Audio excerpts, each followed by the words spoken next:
Good morning, everybody. Hold up. Something weird's going on here.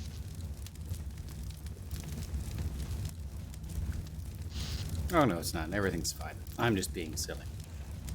So, good morning. Almost had a late start to the stream. And there is a simple reason for that. That is because I was writing. I didn't plan on the chapter I was currently working on to go nearly as long as it did. It went for quite a while. It is probably the longest chapter in Act 3 now. But it is really, really good, and some really cool stuff happened I hadn't planned on, and I'm really, really happy about it. And it actually worked really well for my idea, and has kind of fed into it better. So, there's also your writing update. I think I mentioned as well in the newsletter, I'm confirmed for the Port Burwell's Writers Festival, which is good. I'll be doing the CK Art and Studio tour. She reminds me of an email to send out about that after the stream, or in relation to it. And yeah, on the writing update, we finished another chapter, and it is a doozy. It's a long one, and that is why I was late, or almost late. I didn't finish it up until 15 minutes ago, and then I had to eat. And so that's why I thought my stream would have been running a little bit late. Because I had just sat down to eat when I sent them that notification on the Discord server. And if you didn't get the Discord notification, why aren't you on my Discord? If you want to know what's going on with streams, if I'm going to start later, what have you, that is the place to go. Give me one moment, I'm just saving something here on my computer so I don't forget. And we might see a quick dip in stream quality for a couple of seconds. But it shouldn't be that long because I have a good internet speed. I'm downloading something. But everything should be okay because I'm not using up upload, just download. So yeah, I hope everyone's weekend was good. Mine was indeed good. It was nice and relaxing. My Monday and Tuesday was relaxing as well. I finally finished up Black Myth Wukong, which is a phenomenal game. Highly recommend it. If you like third-person action games or Souls-likes and you haven't played it, play it. It's not a true Souls-like. It's fairly casual as far as that genre goes, but I would highly recommend it as an intro into the genre. It's a good kind of halfway point between your typical third-person action game and the Souls-like. Highly recommend that. Now my current personal progress is to finish Wu Chang Fallen Feathers, or Fallen Dynasty. Can't remember which one exactly. Also, very good Souls-like, but it's a true Souls-like. You die, you lose everything if you don't pick it up. So I'm just waiting for this download to finish before we jump in game. It's almost done. And, yeah. Once I'm done Wu Chang, we'll probably be doing Hollow Knight Silksong, which I might actually do on stream. Because I quite liked the first Hollow Knight game. I thought the story was really interesting in the way they told it. So we might go and see about doing that on stream as well. I think that would be fun. Now, as for Half-Life 2 VR, I expect this stream, we're probably going to finish it today. If not today, definitely tomorrow. And it's looking like, as I did a little bit of groundwork here, Chapter 1, Half-Life 2 Chapter 1 is quite short. I might just jump right into it, because we can probably finish that in a session, maybe a session and a bit. So if we finish this today, we'll absolutely start Chapter 1 tomorrow. There is a possibility that we don't finish this today. If that is the case, then cool, we'll finish it tomorrow and probably start Chapter 1 tomorrow. I originally wanted to take a break between the main game and Chapter 1, but seeing how Chapter 1 is so short, I'm not going to bother with it. But we'll definitely take a break between Chapter 1 and Chapter 2, because Chapter 2 is much longer. Anyway, it's in there. So continuing my up, we got wires hanging off my head. We're going completely wireless. It is still working quite nicely. I really have no complaints. If there is any dip in quality, it'll only be on my end, not on yours. Ooh. 1 second, make sure the volume's good on mine. Oh yeah, it's fine. Woo. Yeah, so once we're done Half-Life 2 Chapter 1. We are going to take a quick break and do a kind of 1 or 2 off-stream game. And we're just going to take a look at the Battlefield 6 campaign and see about doing that hardest difficulty with all the collectibles, because I still have to do that. Then I can uninstall it. And I feel like that story is worth looking at because it was a solid 6 out of 10. It did some things right. It did a lot of things wrong. And I think that would be a lot of fun to talk about. You know, the importance of payoff, in all honesty. So it's a mix between I want it to do it to myself and clear out some hard drive space, but at the same time, it's got some cool story stuff I want to talk about. Ow! Fuck. Get out. Get out. What do you mean, oh no? What happened? Someone died? No, our medic! Oh, I almost punched something there.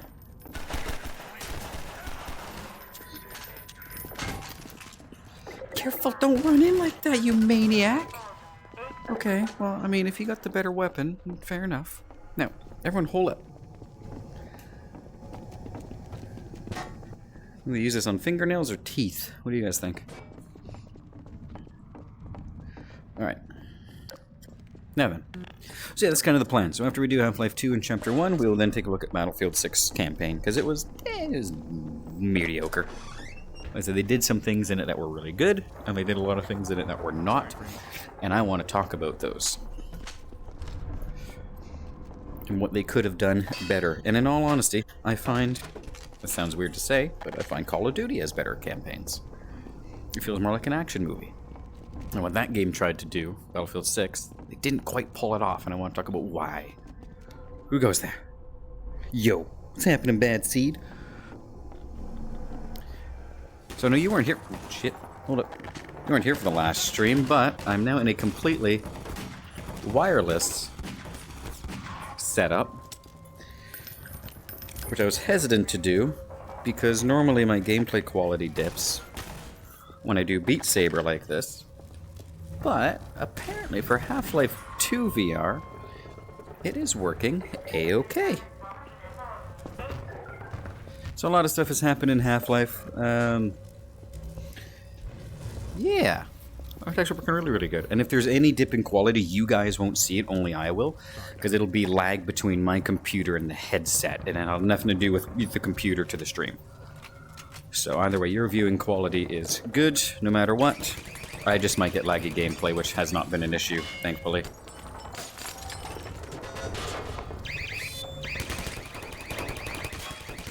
How's your day going? I think you had some more meetings today. Sorry, there's a hair tickling my nose. Oh, got it. So, Swamp today won't be able to watch really after lunch, but connected for the extra view. LOL, I'll have it open on the side. Won't be interacting much today. Multiple deadlines made in the week. No worries, man. I appreciate that regardless. Thank you. Come on. Give me the mine.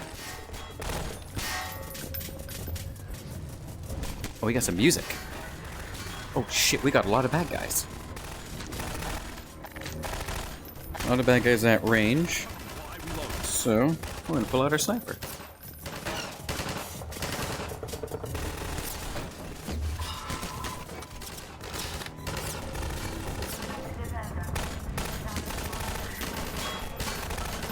Come on out, you buggers. Stand still. This thing's got a bit of sway on it. When I say sway, there's no weight to actually stabilize me.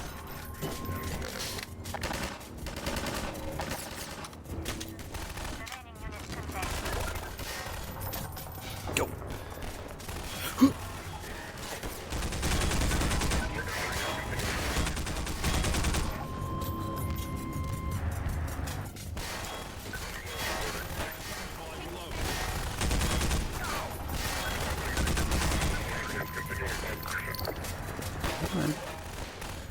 Guys, I don't think I'm seeing a way in here. Alright, I'm gonna go in this way instead. And I'm gonna turn my headset down slightly because that's a bit loud. Sorry for the clicking. Ooh. Senor. Okay, I didn't rack around.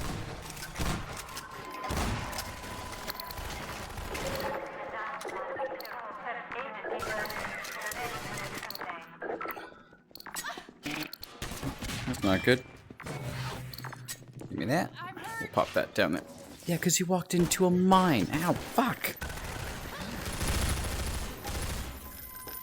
Yeah, you're hurt because you walked into a mine with a bright red light on the top, you dumbass. Out of here. I should be clearing this with the shotgun. What am I doing?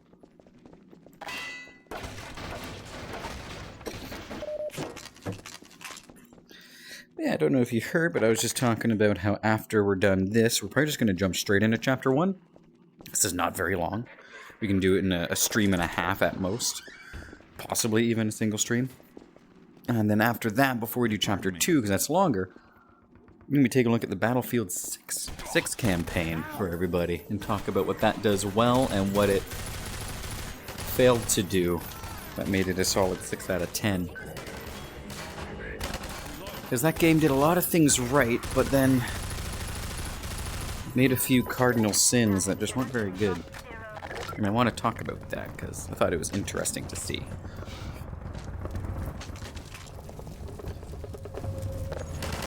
So put up that gate. You guys need me a wall but no turret? Really? Come on, everyone. Come on in. Come on, come on. Everyone in? Alright, closing the gate behind us. They can go around the way we did. But that game was... The campaign, I enjoyed it, but it was very mediocre.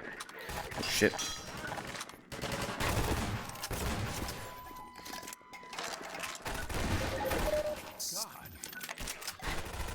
God. My arm. Hey, it's Freeman. You're not leaving without me. Damn straight I'm not. Careful. Jesus. Announce when you're going to walk in the room. I don't know, I'll go up or down. Probably up. Nope. Going back down. There's a turret up there.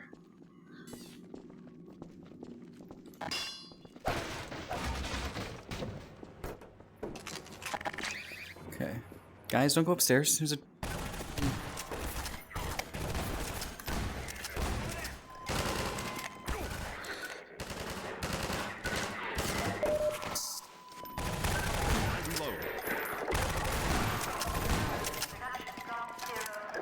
Alright, I was also explaining to everybody how I was almost late streaming today because I was writing. Like, it was just fucking flowing. And, yeah, it's good. It's the longest chapter in Act 3 by far. Which is really, really good. And I was really, really happy with it. I was taking a already tense scene, and then ideas started flowing, and it just became way more tense than I expected, and stuff started happening, and I did not want to leave that until my next writing session. Because it's good to take breaks between writing sessions and what have you. At the same time, if you have a good flow going and the chapter's really strong, you don't want to interrupt that flow.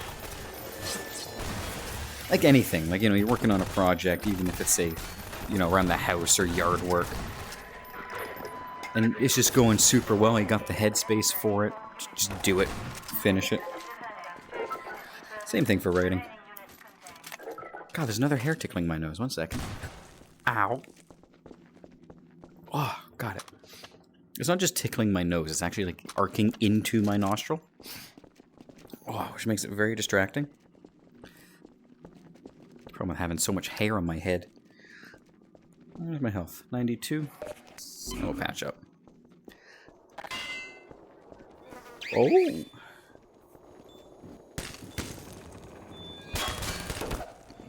Dick.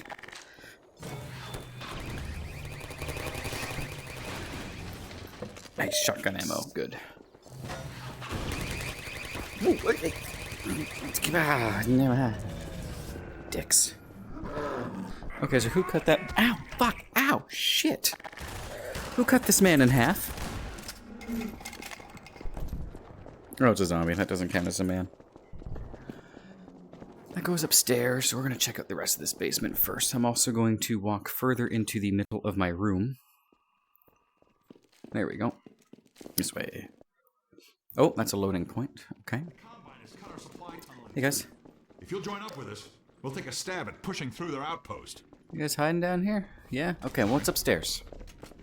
Before we go down there... What is up the stairs? Anything of import? Gate. Oh, supplies.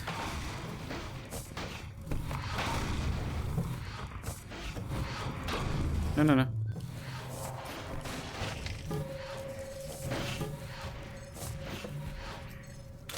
Battery. Health. Grenade I don't need. Wait 1 second, there's another hair. Oh, God. I have such fine hair, it just gives me a little tickle tickle. It makes me want to sneeze. Oh, 1 second. Oh. Oh, hello, boys. Having fun? Take this med kit. Okay, I hope you're giving that to someone else, 'cause I definitely don't fucking need it. Oh. What am I doing? Gravity gun works on man hacks. Oh, that's a lot.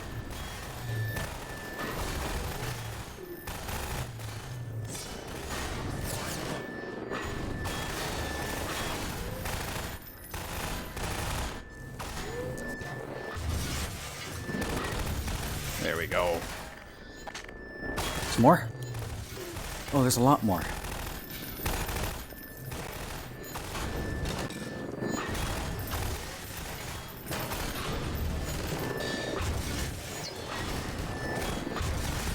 Come on.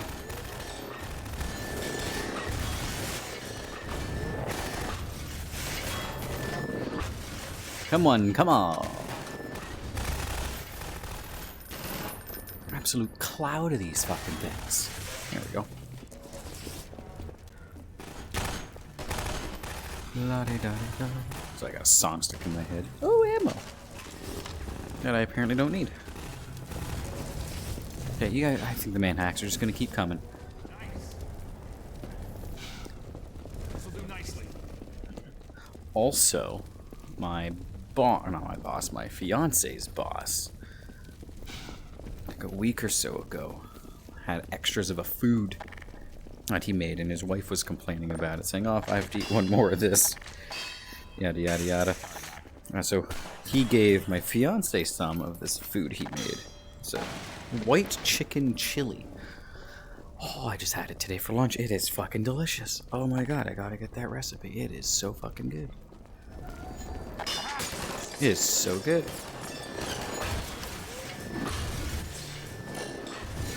It tasted more like a Mexican chicken cheese dip sauce than it did a chili, and I mean that in a good way. It was absolutely delicious. That was some toast and butter. Mmm. I was shoveling that down before the stream started.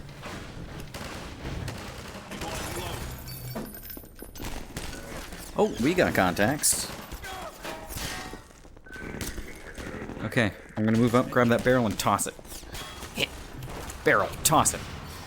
Switch over to pulse rifle. Reload, pulse rifle. We got more explosive barrels. Flashlight. Off. Moving in.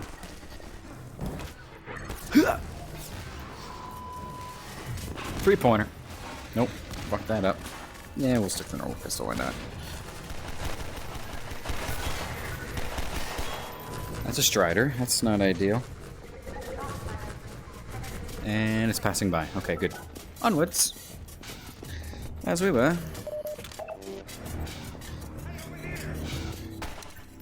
What? Did I not? Oh, I didn't actually reload it. Can you say wasted ammo?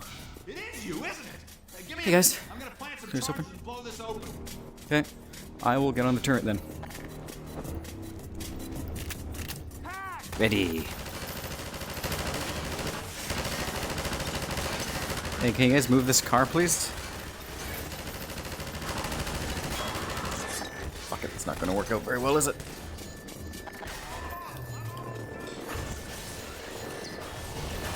No, leave my friends alone.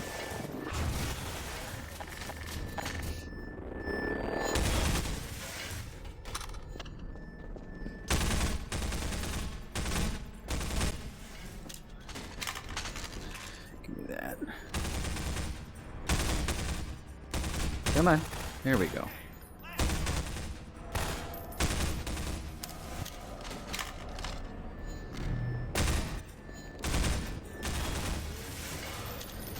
Oh, I guess that is all the ammo. Okay, well, going back to this now. Hey man, how those charges looking? Roger.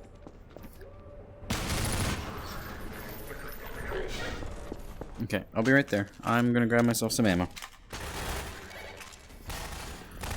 Just SMG, all you guys. Excuse me. I'm looting your comrades. One sec. Fuck it. Okay, we're coming. Hey man. Man, for a medic, you got a lot of charges. That door's locked from the other side, Dr. Freeman. Maybe you can find a way around. Okay. You guys cover me. Ooh, flashlight time. Good thing you got that suit. Yeah, it's a shame I don't have a fucking helmet, though. I have to stare at my glove for all of my health and stats.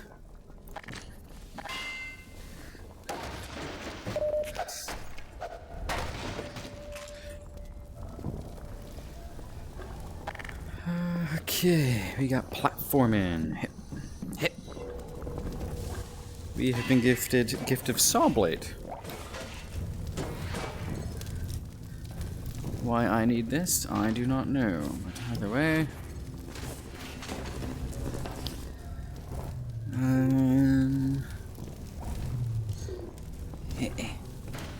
Give me that. We are gonna do ourselves. Ooh. Oh, of course. Not the weapon I wanted, but it's the weapon I got it. So we're just gonna leapfrog it. It's good. Like so. Hello? Goodbye. Oh, hello. Goodbye. Hit. Hey, man.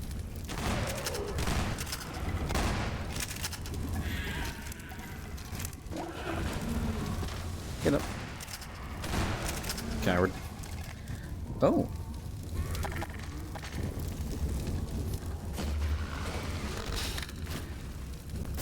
Oh.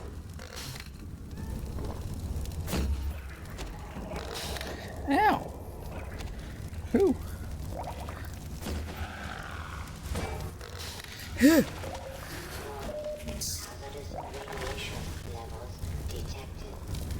Uh-huh.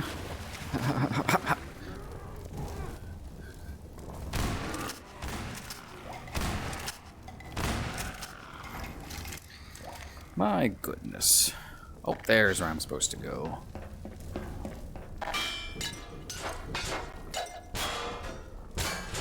Thank you. Now I see there's other paths. We'll take this one.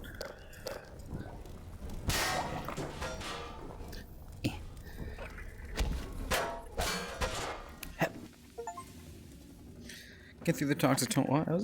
Is that really achievement worthy? It was a pretty simple process. Don't think I need my flashlight on anymore.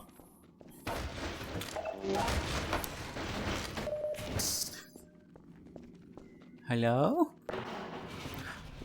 Guys! Are you here? Combine! Hey guys. Lead on, Freeman! Come on. We got shit to do. Give me that back. And give me that. Rock, okay.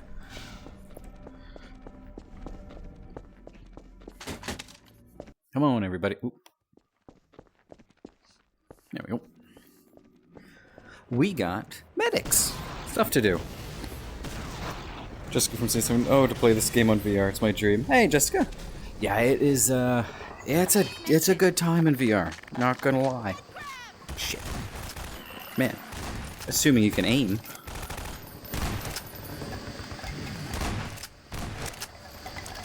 And welcome to the stream. How's it going? I haven't seen you in before. If you're new, my whole shtick is Stories of the Storyteller. I'm an author. I play story-based games and offer colorful commentary, as well as story insight onto stuff. Keep moving, Dr. Freeman. I'll send word you're coming and see you up ahead. You got it. So I've been writing professionally for 4.5 years. 6 books published, if you count the second edition of my first book. And, Jesus. And with another well on the way. I got more than 40 planned. We're taking a look at the Half-Life series. And it is a lot of fun. We already did Black Mesa, so we're doing this. Might end up finishing this today, I'm anticipating. In which case, tomorrow we'll start Chapter 1. And then probably next week or the week after to start Chapter 2.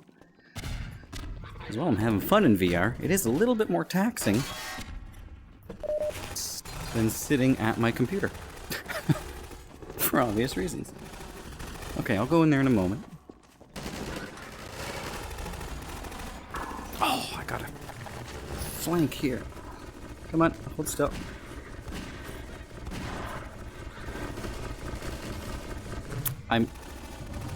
Guys. Alright, fine. We'll leave that be. Woo. Me in. Get. I want stuff that I apparently don't need. Oh, I needed that one. Not much really to talk about story-wise here, though, mind you. Oh. Don't worry. Please. It's all right. That stuff is good to do. A lot of games do it because it is good to do. It's just showing people suffering, like, you know, the mental stress of stuff. It's easy to forget to do in books, but it's easy to remember in things like movies or games. Just showing how stress takes its toll. However, though, the main characters never seem to be very affected by stress. I like changing that up. My characters get hit by stress quite heavily. They got a lot of shit going on. Can I go somewhere? Oh, hey, the door's open now. Yep, that's me, not much of a reader myself. No, that's fair. Not everyone's a reader.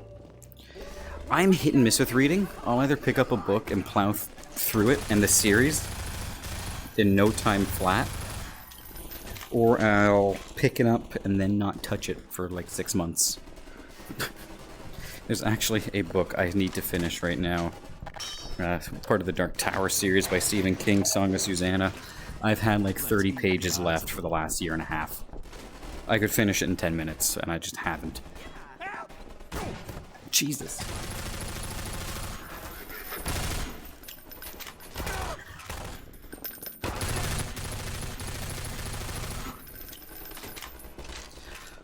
My boys are all getting shot.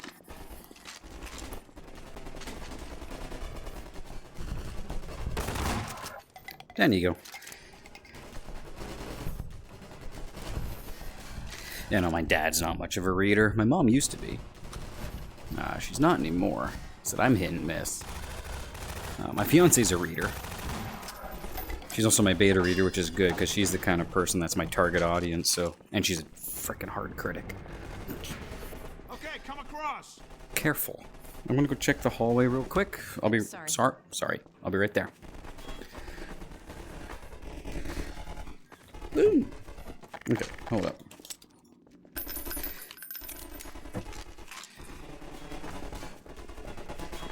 And I don't need more of that. That's fine. I can go over there. Coming. Let me get out Hey, of man. the way. Thanks. The hell? Lift the bridge, guys. You guys got him? We're gonna have to use up my ammo. No? Okay, good. I'm assuming this is clear because you were sheltering here, guys, but you never know.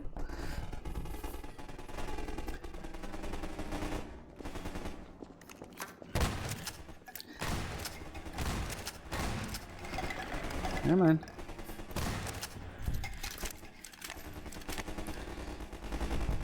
Oh, Jesus. Where the hell did you come from? Oh, you little shits. Hate those guys. Hey, I'll take that. I almost shot all of you.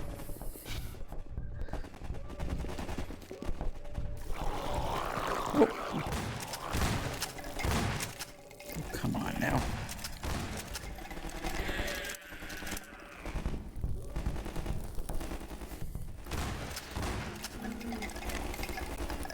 That one can go back.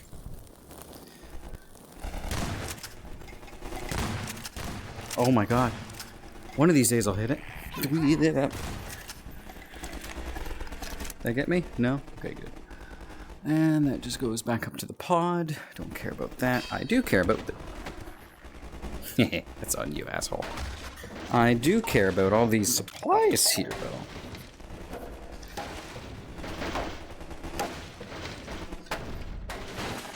Do I need to reload that? No. Okay, good. Come on, whenever... What's in that room? I see a doorknob. Oh, it's a shortcut.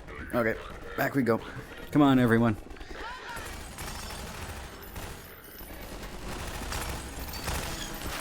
Woo! Don't mind if I do. Fuck you. Oh, shit. Not the weapon I wanted, but... Oh. I mean, they glow red for Christ's sake, and it came from the sky. I don't get the... You get the ammo? Don't need that on. No. Yes. Oh, come on. Give me this. Gimme. Gimme. Surprise!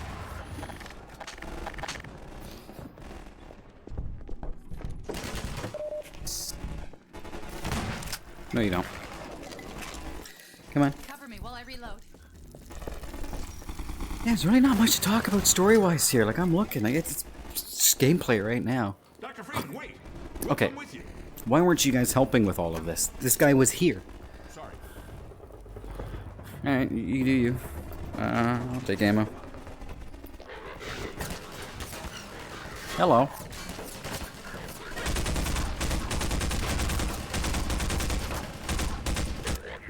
Oh, come on.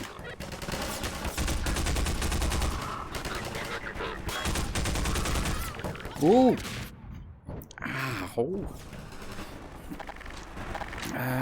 No, crossbow, please. Not grenades, crossbow.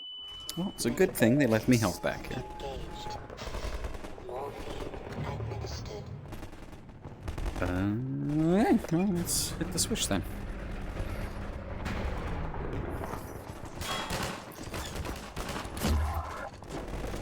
Get out of here. Okay, let's top up on the old ammo. You guys got help for me? Yes, you do.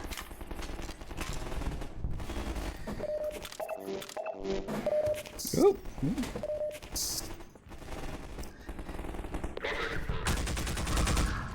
Get at it. Hello?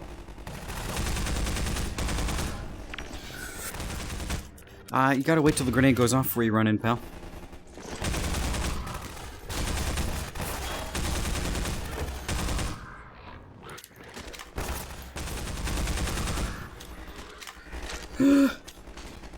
No.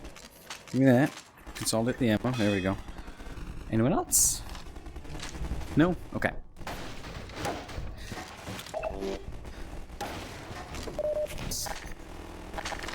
Come on. Here we go. Alright. Oh, hello.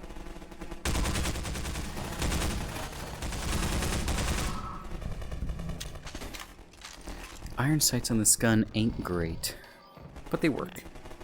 This VR looks so fun. I need to buy a VR headset. Hopefully, will this year. It is a lot of fun. Like, this is a, if you own the game, this is a completely free mod. It's just on Steam.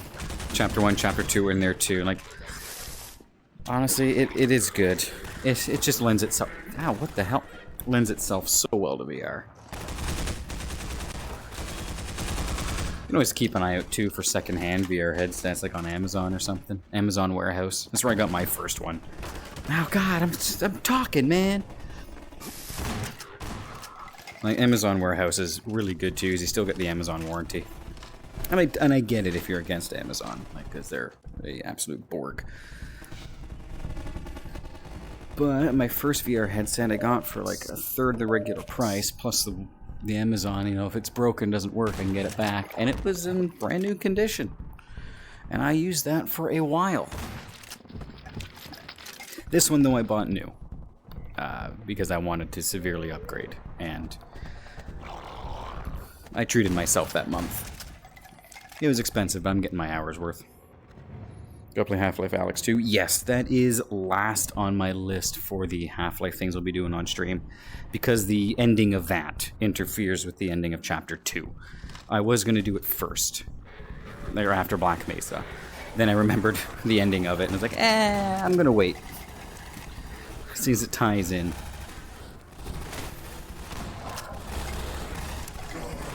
But yeah, I'm very much looking forward to that, because last time I played through Half-Life Alyx, I played through it twice now, but both times I was living in a smaller unit and didn't have much VR space. But my current unit, I have much more VR space. I can... Jesus. I can actually walk around and do stuff, so I'm excited to play through that on stream. Now, I am going to have a mod on for that one, though. That makes me and enemies squishier. So I'll be able to put people down in like 2 or 3 shots. So it's a little bit more realistic, because that lends itself really well in VR. But of course, the caveat to that is I'm also squishier. So it'll be a little bit more high stakes, so to speak, for gameplay. Your headset is too expensive, though. They can be. That's why I recommend trying to find like an older model, used, ideally in good condition. Obviously, you don't want to strap something onto your face that's covered in someone else's skin and sweat. Like, I got lucky. The one I got, like, oh, minor scratch on the disc. It's like, well, there is no disc. Don't know what they were talking about, and it was in brand new condition. That was the old Oculus consumer version 1, which woefully outdated by now, which I still have, actually. There are also some non-mainstream brands, too, that do some decent products. I think Pico, if I'm thinking correctly, also does some. MetaQuest is best option and affordable. Yeah, that's what I'm using now. I'm using a MetaQuest 2, and honestly, it works great. Like, I know the Quest 3 is out. I really have no desire for it. This does everything I want it to. Like, I'm playing this completely wirelessly from my computer right now. I'm just connected through my home Wi-Fi. And as long as your modem isn't, you know, 5-10 years old, actually probably go away. As long as your modem's not ancient, yeah, who cares? It works a-okay. I could also hardwire this in my computer, but then I have a cable hanging off of my head. Why here? The room full of blood? That's fair. There's a command center downstairs. I'm hoping to find information about generator locations. Okay. Ready? Yep. Let's go. I still own that sweater. I actually own that sweater. It is in my closet right now.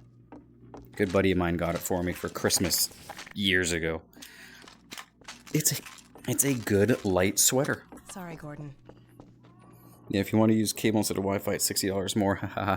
Yeah, that's the downside. I know I went to Best Buy and got kind of an off-brand long USB-C cable. I think it ran me $20. Woo, shit. However, my equipment's a bit better now. So depending on the game, I don't need that. Beat Saber, though, I do need the cable for Beat Saber. Otherwise, I get a lot of lag from my computer to the headset. Which is weird. Like this, I'm getting no lag. It's totally fine. It is computing the enemies, sending the data to my headset, the headset's sending my data back. Everything's working great. Beat Saber, I'm just doing this slashing stuff. No, lags like crazy.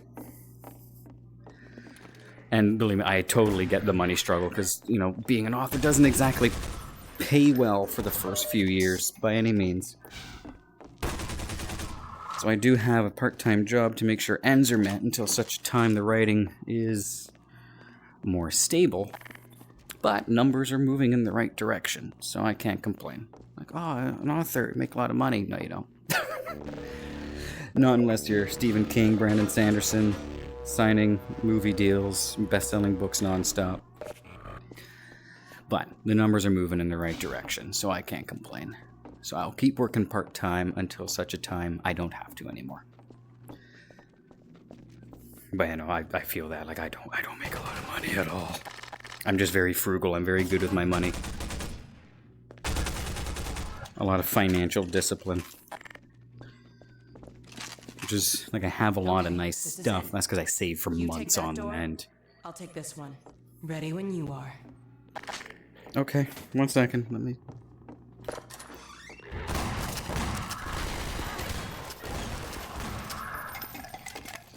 Hell yeah, I only took like 6 rounds.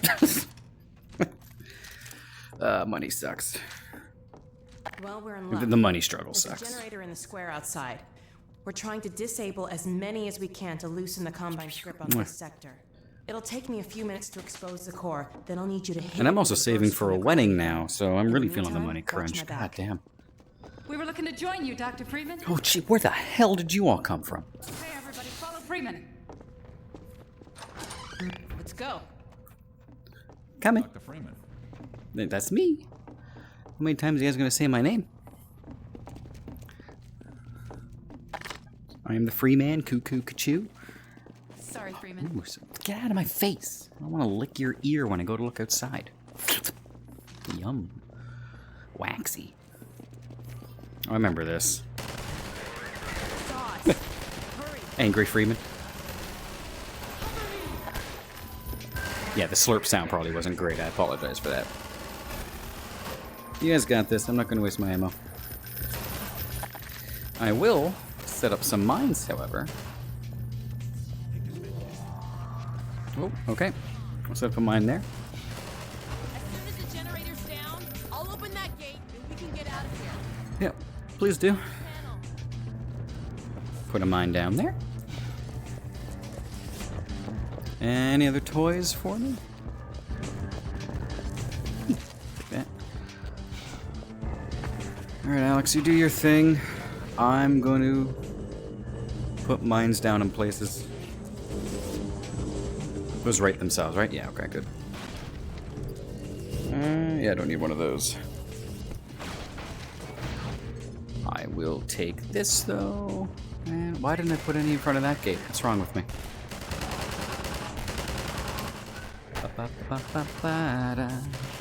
Mine there. You guys got this. You don't need my help. Oh, maybe you need my help. Huh? Shots fired. Bearing. Okay, make sure I'm not gonna smash into anything here as I crouch. Yeah. Okay.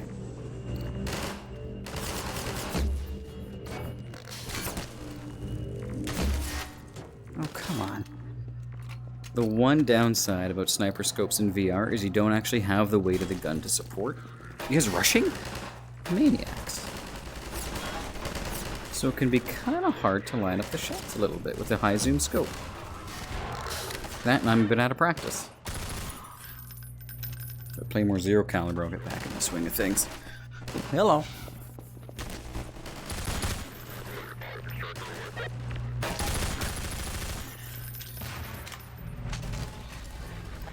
What gun do I want to use? That one. Why are you guys hiding? Oh, thank you.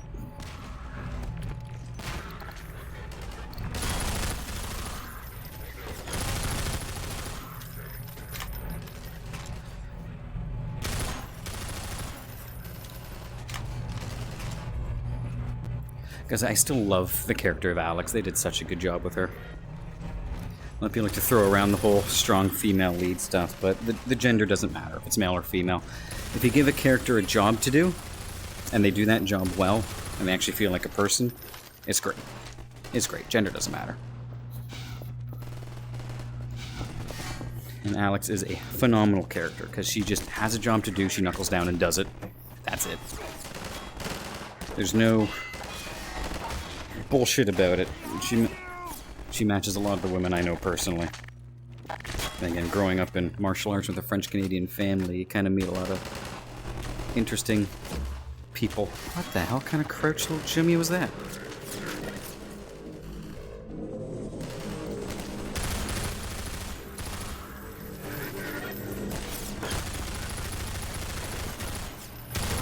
And of course, her being a badass resistance leader also makes sense, having grown up in all of this bullshit, with her dad arguably being one of the most one of the more important figures. Yeah, you'd grow up disciplined in that scenario. Oh, you have health for me. Thanks.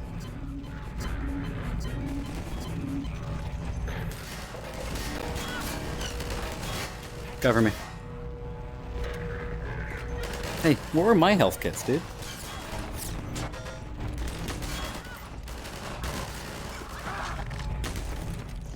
Okay.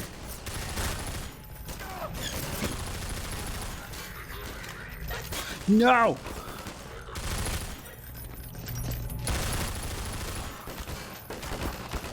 Ow! Where are my people? They better all be dead. Oh, fuck, I'm pretty sure they are, actually. Shit. God, I'm out of ammo. Gravity gun, Gordon. Alex, I need some help here. Give me that. Give me it. Holy shit. Shields are coming down. Here, patch yourself up. Hey, thanks. Actually gave me a health kit that time.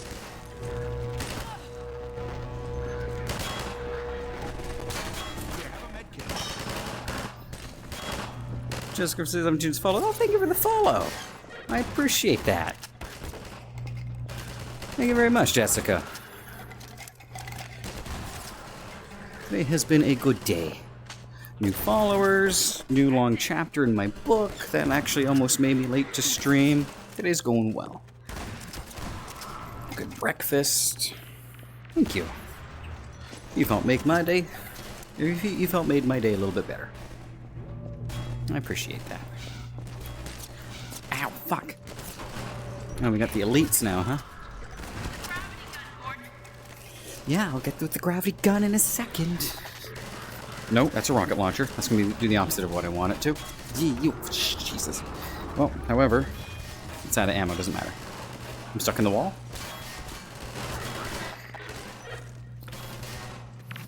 You're welcome. Yeah, no thank you. Okay, Barney should be on the far side of that.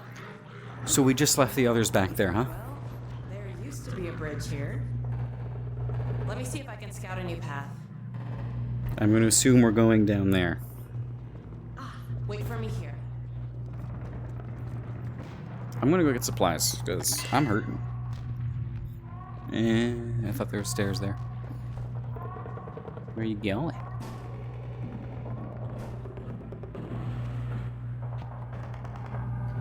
Assassin's Creed Half-Life. Alex.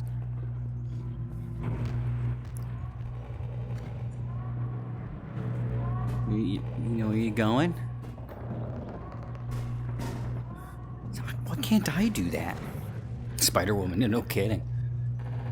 She's a fantastic character. She's a champ.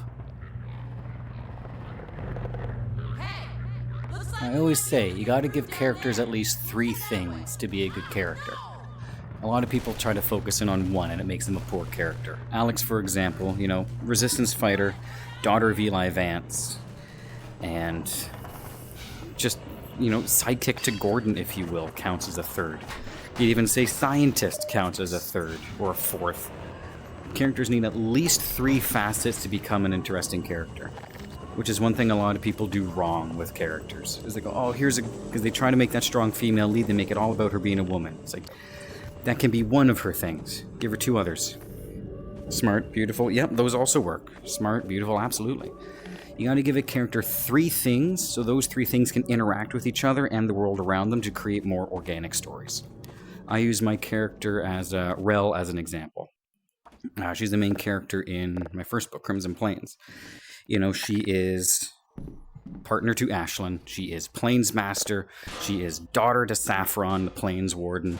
And she's also like a big sister character to Cole. Like, she's in at least 3 things, and those 3 things will interact with each other and other things from characters and just create such a better experience. A lot of people are like, oh, he's a soldier, and then that's his entire character. And then no one gives a shit because he's a soldier. And there's nothing else to it. He's just this mindless dude with a gun. Like, make him, you know, a soldier, a brother, a friend. You know, there's 3 things that compound throughout the story that just make things better. As a mistake I shouldn't say a lot of beginners, but a lot of people, like even professionals, will do.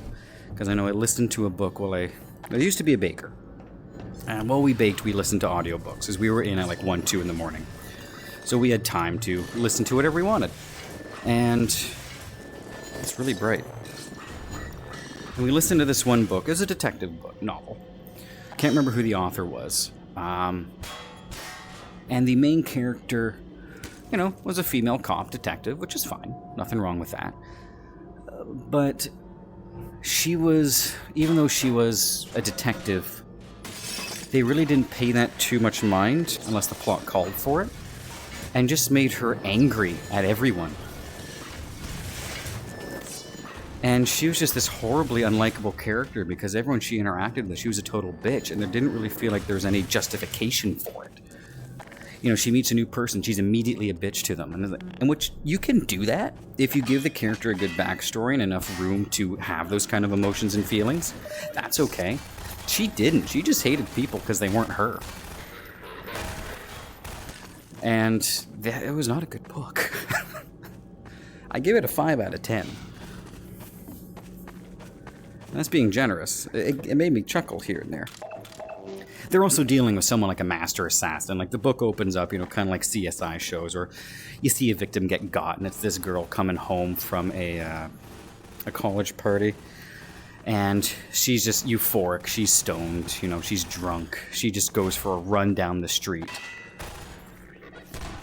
And someone from behind a corner steps out and just nails her in the neck with a syringe, which of course paralyzes her, knocks her out, and that's really the end of the chapter. Now, being able to take a syringe and hit someone while they're in full sprint in the neck and inject it at the same time without the syringe snapping off or, you know, splitting them open, that's a master assassin. Like Assassin's Creed master assassin. And what does our main character decide to do towards the end of the book? Finds the master assassin's house and decides to go in on her own without calling for support or calling in anything. Care to guess what happens? Assassin steps out from behind a corner and sticks her in the neck with a needle. All because she was trying to show up her partner. And her partner was a decent enough dude. Like, he wasn't an asshole. The police chief was an asshole, but he wasn't. And she was a bitch to him the entire time, and he didn't deserve it. Police chief did, if I recall correctly. He didn't. And she ended up having to get saved from the people she was an asshole to, and there really wasn't much character development from that either. Unfortunately. It could have been a good story if they just fleshed some things out a little bit more. But again, they made her just... she's a tough cop who doesn't need help. And that was her whole character. Like, you really didn't hear anything else about her personal life or friendships, relationships, nothing. It was just angry detective lady who just hated everyone. Oh, you dicks, I hate those things. Must be a reason for the character to be that way. Yeah, exactly, there must be. And I agree with that. But they never explored the reason for the character being that way, so we didn't know. It was just, she's angry. It's like, okay, well, why is she angry? Why is she awful to everybody? What's the backstory behind that? What has made her think the way she does? You got to explore that at least once in order to make it justifiable. You can't just hope... Get wrecked, nerd. You can't hope people assume that there's a good reason, because giving us a reason gets us more attached to the character as well. You remind me of Pluribus. I can't remember. I've seen Pluribus recently. I can't remember. Is that another streamer or YouTuber? I can't remember. It sounds so familiar, and I can't place it because I'm not really focusing too much right now. Because I'm focusing on bombing zombies from up top. But, you know, there had to be a reason for the character to be that way, but they never explored it, which was just, don't do that. Have a flashback scene. Or have them, you know, find someone they actually do like and talk about their past in some way. Even if it's just on the phone, like someone calls, hey, you know, just checking in on you, how's it going, and tie it in somehow that way. That works. No, it's a new Apple TV show. That's where I've heard it from. Oh, is that... I've heard of it. A friend has told me about it. I can't remember what they said about it, though. What was the premise again? I have heard about it. Right now, I am mixing it up with a different show that I know is wrong. The show I'm mixing it up with is the... unless it is right... is the TV show where people get their like memory split, so they don't remember anything outside of work while at work, and they don't remember anything at work while outside of work. It's freaking good. I've heard good things. I can't remember. Wow, what it was about though. I know the writer for Breaking Bad was phenomenal. He approaches storytelling in a very good way, and everything has to have importance, which I agree with 100%. If you write in something and it doesn't contribute to character development, to the main plot in some way, shape, or form, get rid of it. Doesn't need to be there. Okay, I'm going to save ammo and just deal with you guys with the old-fashioned crowbar.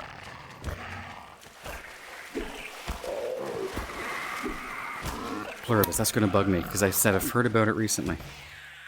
It's slow-paced but amazing. People hate because it's boring, but for me it's perfect. Slow-paced doesn't mean bad. A lot of the best horror movies are slow-paced. Like, as long as it's interesting, pace doesn't matter all that much. Now, you don't want to have something fast-paced the whole time. You want to give your audience a break, but slow-paced you don't really need a break from if it's interesting. It can be slow and still be tense. That's your break from the slow.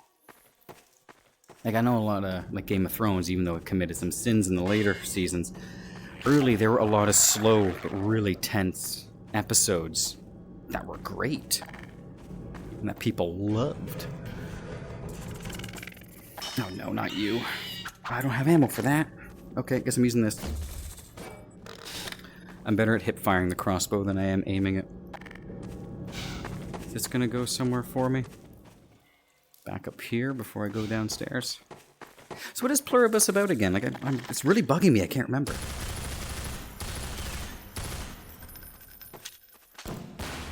Get.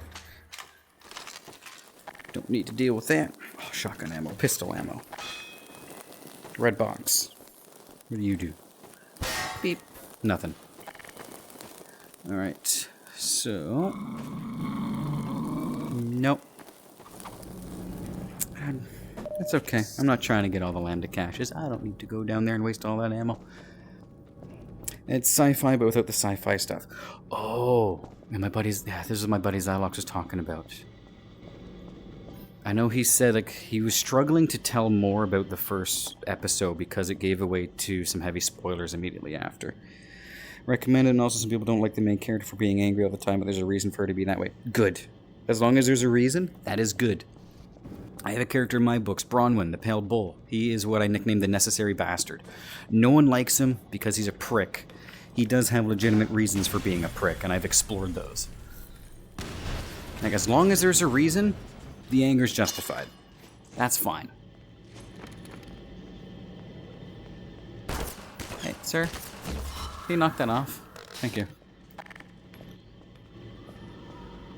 Oh, ooh, that's not what I wanted. Hit! Okay, I can just walk on that. Fine. You know, as long as they have a reason, that's cool. I ain't got any complaints. For the most part, you can do whatever you want with a character, as long as you give us a reason for it. Does character hate men because she had some bad, you know, encounters in her past? Absolutely. Explore those. Tell us about them. Let us get inside the character's head. Let us get engrossed in the world a little bit more. Like Bronwyn, he is a massive dude, like 7 foot something.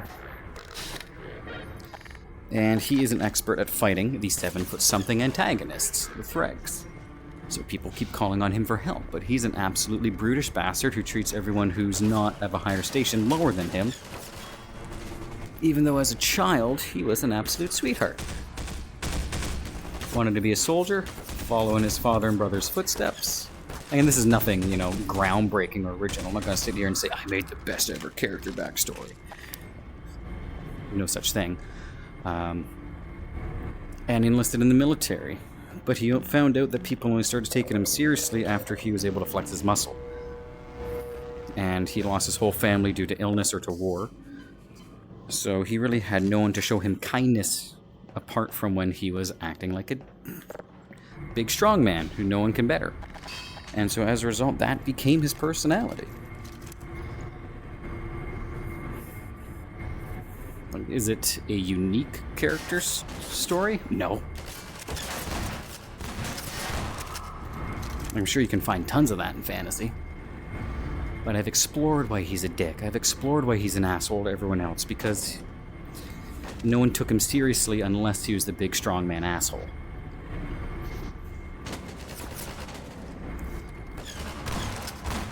Because he didn't have that home life or a good, you know, mom or pop to reinforce the good in him. Ow, fuck. You bastards are annoying, you know that? Oh, come on. Yeah, I know how to open this cylinder, thank you. I'm only 10 plus hours in.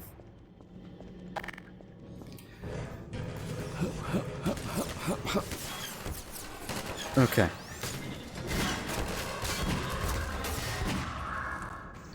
It's a bit weird to do this in VR because I can't just whip around because I might hit a table. I saw a lambda symbol up there. I want that.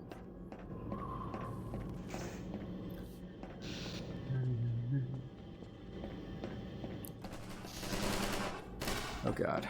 I'm just gonna use the M-game crouch mechanic there. And... oh, shit.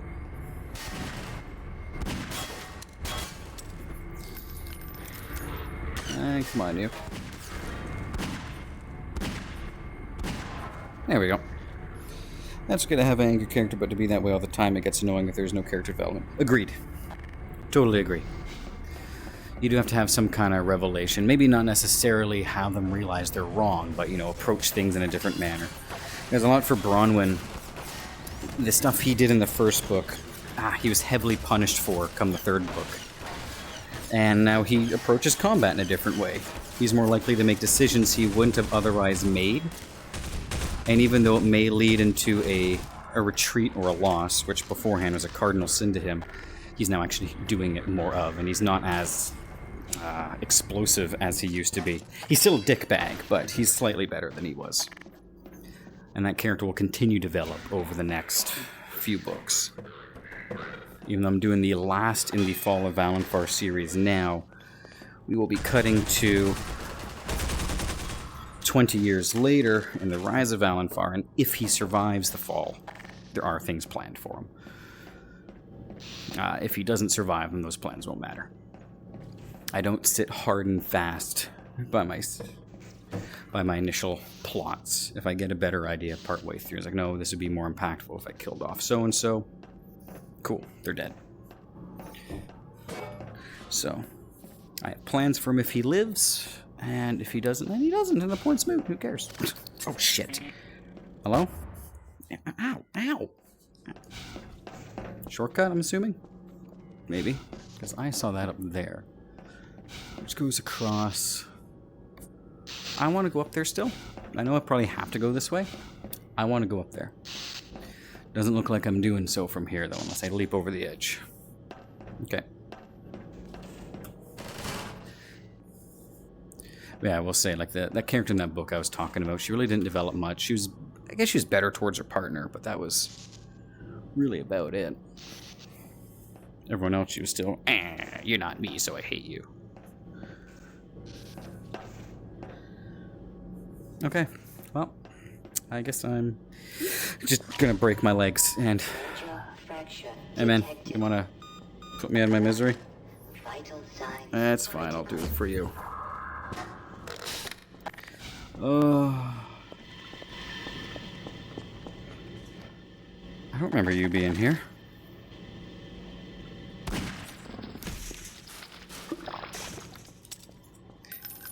The only downside about using the revolver is you do lose the ammo when you reload.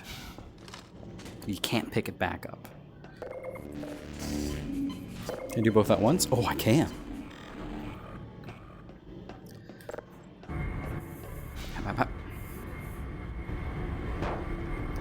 Hit. Hit.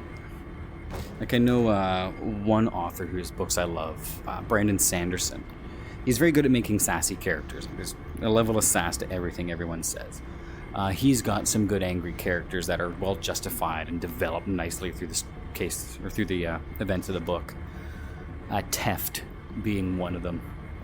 old war veteran kind of grumpy dude because of being a war veteran, which is understandable. But no, he gradually lightens up to the main character and ends up becoming pretty much his right-hand man.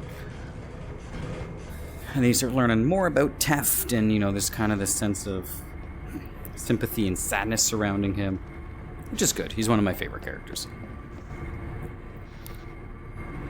He is unwaveringly there for the main character, no matter what. Oh no, I was up there already. I didn't have to go back up. Okay. Well, either way. Oh no, I came up here and then stopped. Let's take a proper peek.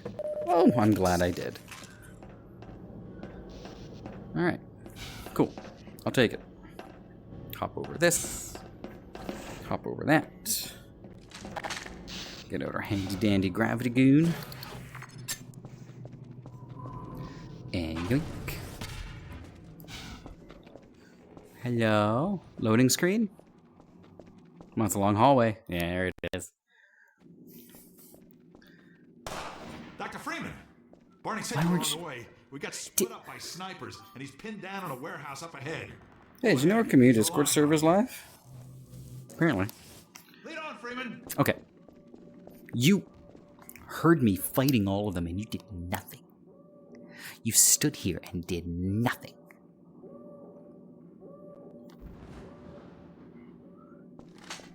Do I mean nothing to you?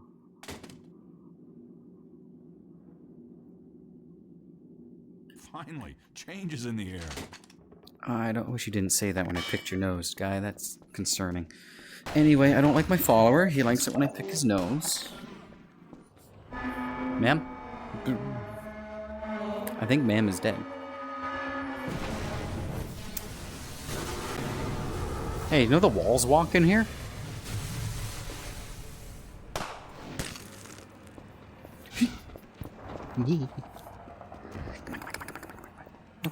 Here. Here. No, wrong button. Shit. Here. Did I put this cursor on your screen? It did. Let me get rid of that for you. Yep. There we go. Guy, you gotta move. Jukes.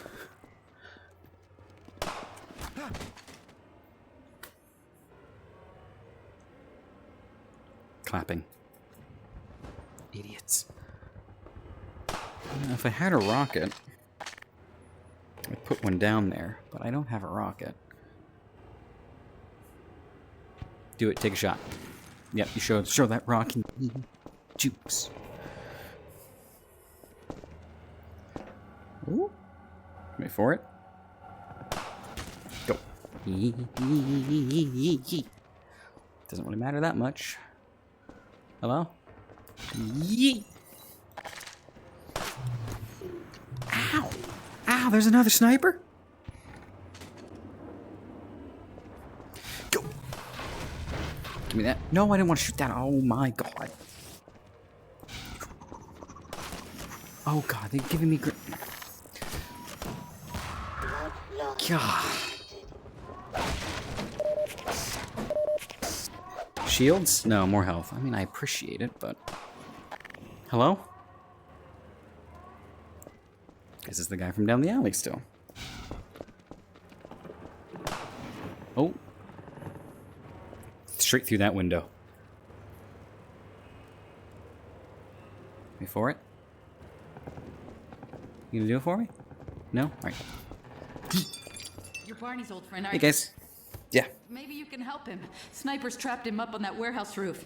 Okay. He's going for a cache of grenades, but I doubt he can get to them now. Go on, Dr. Well, Freeman. You got it. Dr. Freeman, I'm coming with you. Ah, be careful.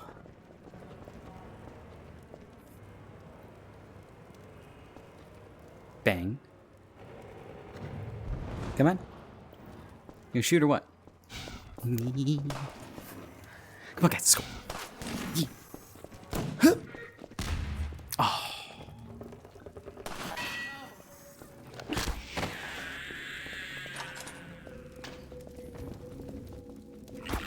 Get. You know what game I would like to see in VR though? And it's one I played already on stream, the whole series? BioShock. I think the old zap 'em and whack 'em would be phenomenal in that game. Yeah, we're coming. Yep. What's up? Hey, man. Help me! Help, you good? Help me! We'd only be safer down here. Well, we know the place is infested. Dude, every Head basement's upstairs. infested. They took the chances with the snipers. I guess they're still up there. Are they? Zombies! I say kudos to this game too for actually just calling them zombies. So many stories try to find other words. They usually use a cop-out, like walkers, groaners, shamblers. They're zombies. Been recommended to play Bioshock so many times. It is a fantastic game. The world building they do, the storytelling they do through the audio logs and stuff like that, through the character dialogue. Honestly, it's just really good. Like, I played it recently. I've got the VODs up on my YouTube channel and what have you. And it's just good. Like, it still holds up well. Gameplay's simple, but fun. And the story's interesting, and things that deals with, like, an interesting view on a capitalist society that has fallen. It gets more and more relevant as years go on, as you look at things and see why characters did what they did. Mostly for profit. And actually, there's a Bioshock book, too. I know you're not much of a reader, but that book is also quite good. It just covers the whole backstory of the city being built, as well as the head engineer, who isn't a big character at all in the game. You just get audio logs from him on occasion. But the book fleshes him out nicely, and his involvement in the city and what he sees as things kind of gradually fall apart. Get down! No, not like that. Hey. Rude.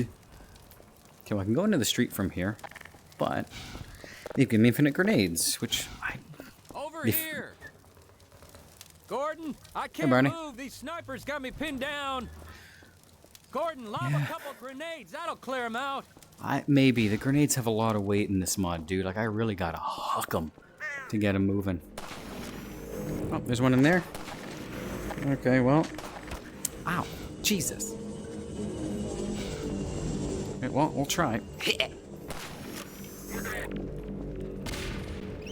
Barney, I'm not gonna lie. It's not looking good for you, pal. Yeah. Like, I really gotta huck these things. And I do have a ceiling fan in this room. Yee. Give me those. Here you go. Yee. No. Yes. Okay, make sure I know where I'm... Ow, jeez. This is where the... playing at mouse and keyboard is just a little bit better. I'm out of grenades.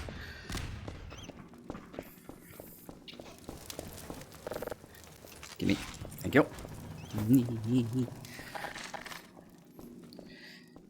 No, Bioshock is great.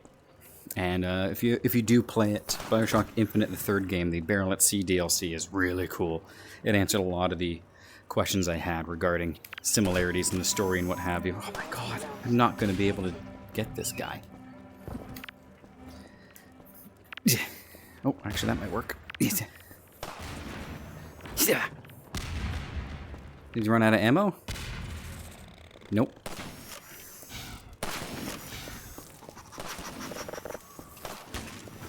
Got them. God, grenades just are so hard to aim in this. Ow! Okay. Oh my... Really? Can you give me an explosive barrel to toss in there or something? Will this work? Probably not.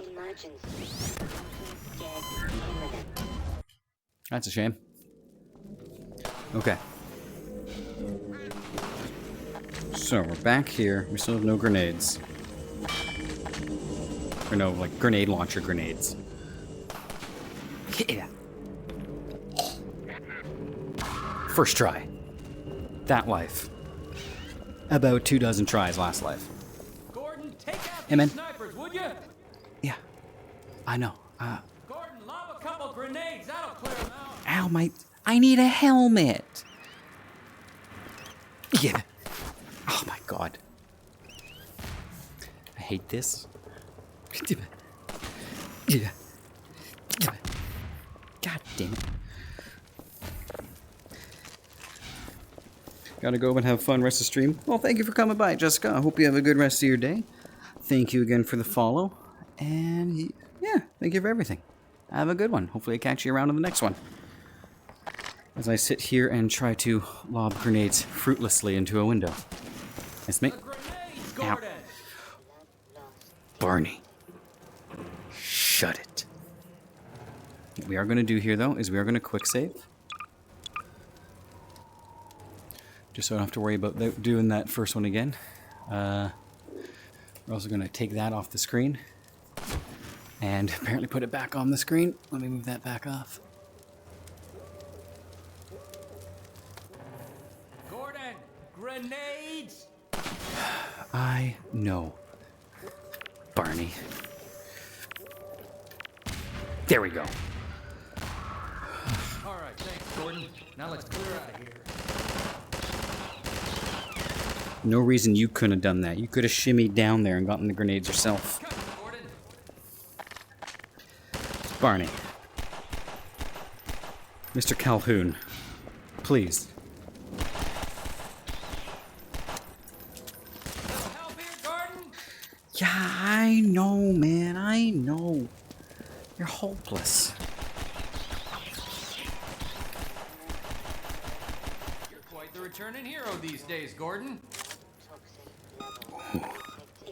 You're useless.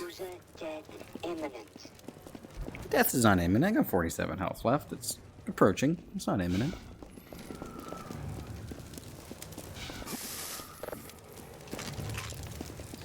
Now, I do regret using up all my rockets to shoot at that Strider earlier in the level. Last stream. Because if I hadn't, I'd have rockets for that. Let me get this gate. My civil protection status still gives me limited clearance. How have they not cleared you You yet? hear a cat just now? A cat? Damn. No, you maniac. I bet. I heard mines. Come on, Barney.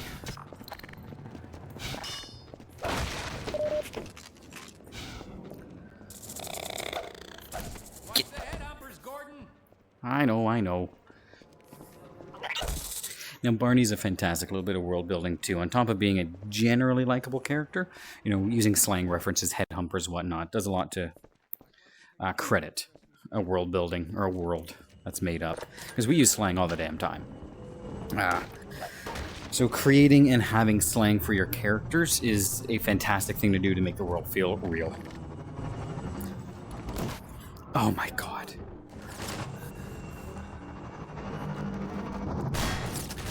Man, this game and its thick air.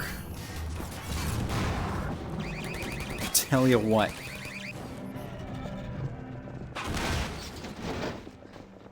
I know it wasn't thick air. I full on shot that railing. There's an old building Get up outta ahead, a bank or museum or something like that. Whatever the hell. guys it got used ammo to and be, stuff for me? Now it's a nexus for Overwatch in City 17. It's the main source of pain for this part of town, thanks to a huge suppression device. It's raining down hell from the roof of that place. Okay. We can deal with that. See, and that was another good bit of world building, and the exposition made sense because Gordon wouldn't know that. There it is, the Overwatch nexus. Looks like they're mobilizing big time. You can sort of see the gate from here. I'll show you when we get to street level. I mean, sort of. We'll have to get in Right, that I can see a building to gate open the there, gate. Even and I can then, see the when the... suppression device will suppress anyone coming through unless we shut it down. Roger. Then let's go. Roger. Quick stretch.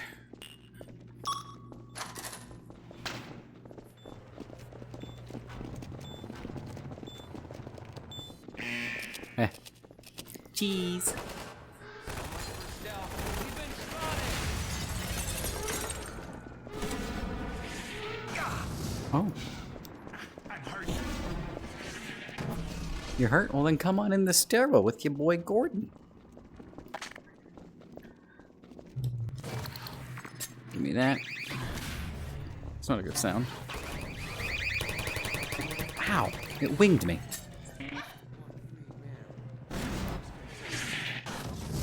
Oh, I remember this. We'll have to come back here after we get it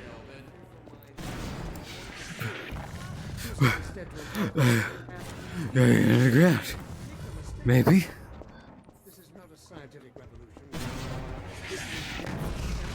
Oh, yes, give me access to... Stop falling down the pit, Mr. Freeman. Get in the goddamn dumpster thing. You're not gonna hurt that thing from down here, Gordon. I know I'm working on it, my man. Oh! Okay. Alright, my nose is itchy. Again. Do what is right, Doctor. I can't get through that. I also remember getting lost here every time. Get down! I know, it's fine. It's good. Ow, it's not good. It's pretty bad. Ow. There's no way out through here. Oh, I'm hurt. What the hell was that kind of shot? Oh. Ow. Ow. Look out, Freeman. God, the range on that. Okay, everyone, so outside bad.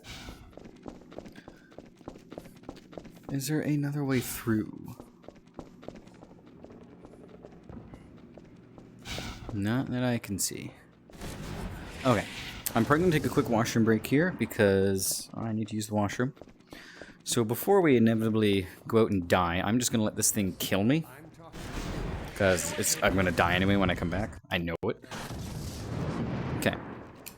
We will stop here. I'll be right back. I'm going to hit the washroom real quick. Shouldn't be long. I'll play some cartoony music for y'all while we're there.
And I am back.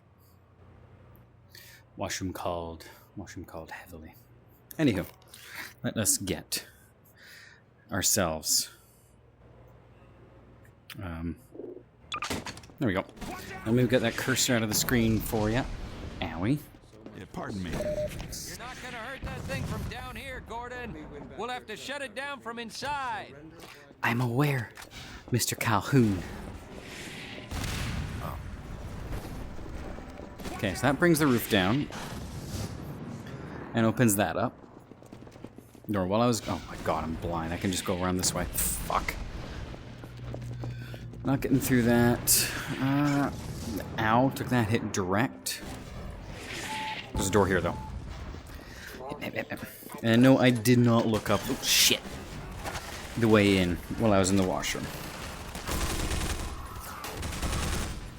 I was texting my fiance. She's a pretty fly chick, if that's not what the kids say at all these days, I know. I just like to say silly shit. Alright. We run straight to that little bunker type thing. Sorry, my shirt's stuck in my pants. Here we go. Run straight to that bunker thing. Where's... Oh, there's Barney. Where's the other dude? He die out in the street? Probably. Go. Yeah. Get off of me. Oh my god. Okay, what I'm going to do here is we want that door. I'm going to walk until I see the thing, and then I'm going to sprint. Don't like that. I know I missed one. I'm hoping Barney gets it. We could use their help. Did you guys get the guy I missed? Yeah? Okay, good. Give me a moment while I grab supplies, because I'm getting lit up like the 4th of July. Hit it, Freeman. Hey, it's Freeman. You're not leaving Yeah, it without is. me. You don't know that. I probably am leaving without you, let's be real. Is this close enough for them not to be shooting? God damn it.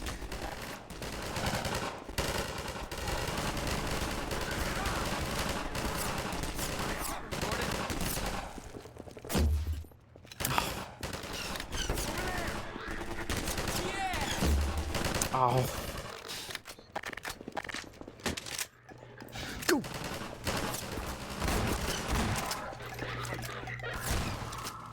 Get out of here, you goblins. You sellouts. Joining the Combine. Not ideal. Not ideal at all. No, no. Oh, they're using those against us, huh? Yeah, I can do it too, asshole.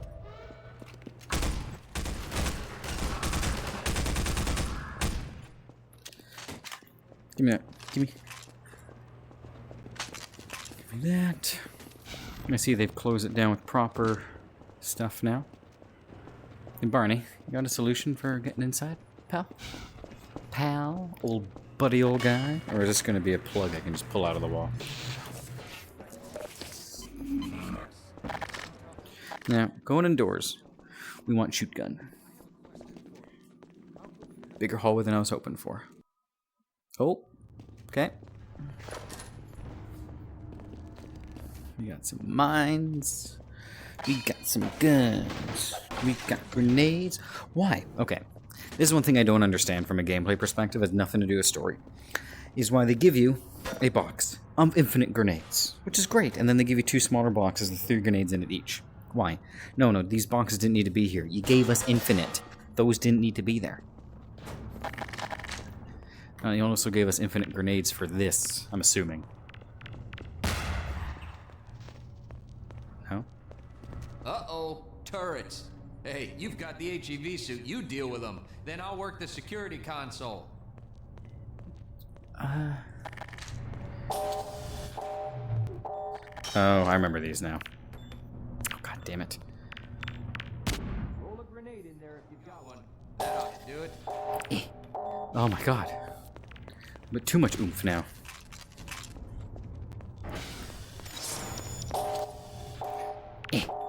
There we go. Yoink. Please do, Barney.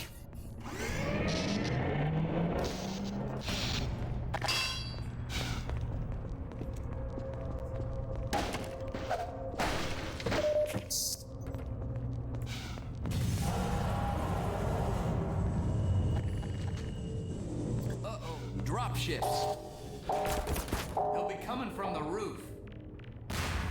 If we want to get through these shields, we'll have to take out the generators one at a time. I'm hoping that went in. Nope. I'm not enjoying the... Barney, I need you to cover me. Not really enjoying the grenade gameplay loop here, though. Yee. Barney, you shot the grenade back at me. But we're just gonna sit here. We're gonna let it go down. And we'll continue on. Barney, I'm gonna need you to do a lot of the heavy lifting here, pal. Because you have invincibility, I do not. In fact, I'm relying on these little baby health drops from the Combine in order to get by right now. Turret there. Oh, hell yeah. Hey, guys! You'll throw in with us? Like you have any other options. Wait for us! Careful, careful. Everyone careful. Yeah.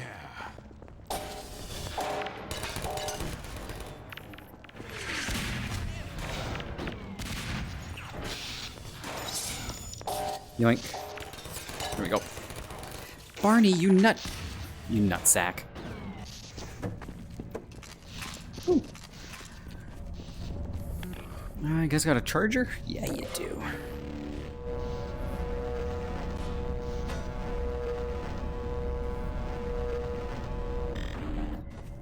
Beautiful. Generators to the shield. Might as well start with this one. Okay, 2 more generators to go. Indeed. Let me guess, they're through this way. Go! Hey. More grenades, always good. Energy balls and health packs. Sorry. Wow. With that much security, there must be something good in there. Go for it, Doc. I'll wait here till you shut it down. Yeah, huh? I'm hurt. I'm gonna go here, here, up and over. Nope, you guys are on your fuck. That's not good.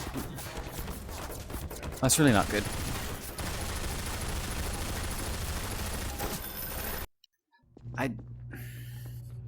Huh. Put a lot of ammo into that. It really didn't matter. Hey, let us out of here! Hey, boys. Okay, Barney, while you do that, I'm gonna get these.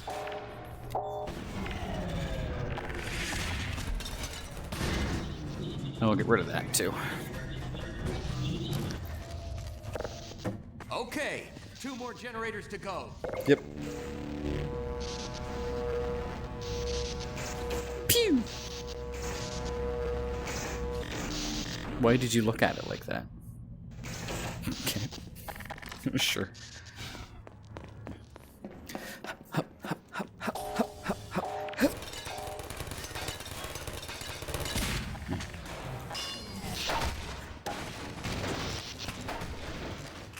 Okay, where are the guys at? Overwatch owns the roof, and that's where we're Guys? headed. Where are you coming? Sorry, Freeman. Come on. Come on, everyone. Let's go. Okay, good. Come on. Let's go, people. We got stuff to do, and I got lasers to jump over. Shit. Kind of surprised that didn't hit us, in all honesty. Hit!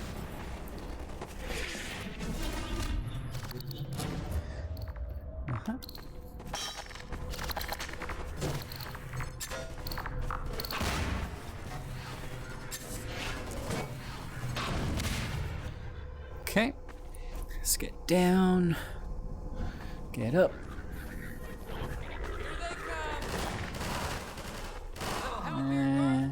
No.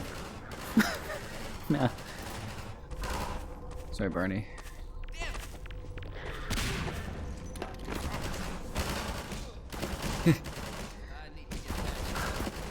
Sorry, Barney, you are on your own for now. You've got invincibility. I got faith in you, pal. Is this the way I'm supposed to go? Doesn't exactly feel right.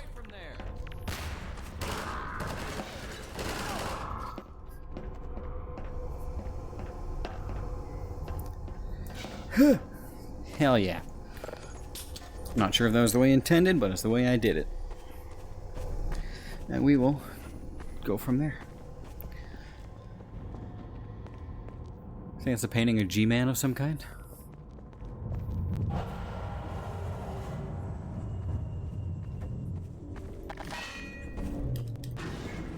It's a shame I can't just pull that out and hold on to it. I have to shoot it. One generator to go. Yep, you know where it is? Because I, sure as shit, do not. Alright. I found it. Guess we're going back the way we came. Oh, hello.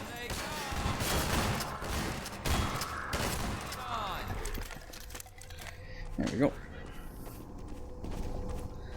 Come on out, everybody. So, Barney, the other guys are dead, I take it? I gotta back up a little bit. I'm gonna hit a wall soon.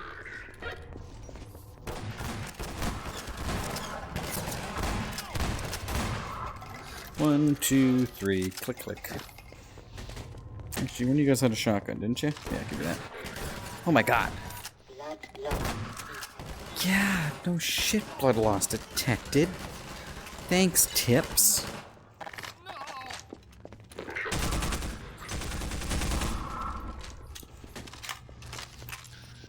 Go. Cross the gate. Into the hall. Gotta find our way around. Unless there was a way around this way. Looks like there is, kind of, but there's a wall. An energy field. There's not much to here talk about, like, you know, storytelling, whatnot. It's obviously just an occupied building. Nothing fancy. It's got technology ingrained in everything. Like, really nothing worth talking about. Just like old times, eh, Gordon? I question what you mean by old times. I am an MIT grad in theoretical physics. You're a security guard. Ow. We haven't exactly toppled nations before. We didn't fight together in Black Mesa either. What the hell did our pre-Black Mesa days look like, my guy? Just out of curiosity.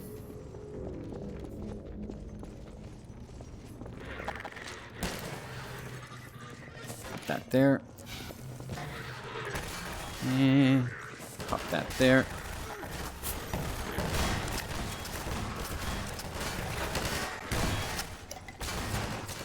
Shit.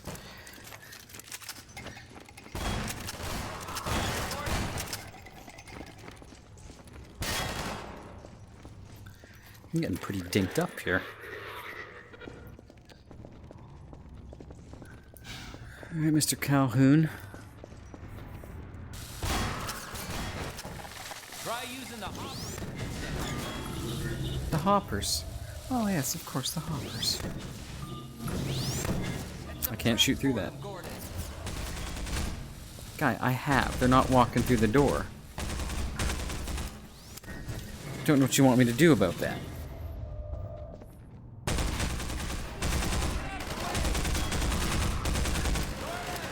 Oh, now they come through. My Quest 2 battery is low. It shouldn't be. I was charging it all this morning. Let me see. How is my battery? Why isn't it charged? Anyway. We'll keep going until it gets low to the point I can't play anymore. Which is bound to happen. Because I had that plugged in this morning. I guess it wasn't charging.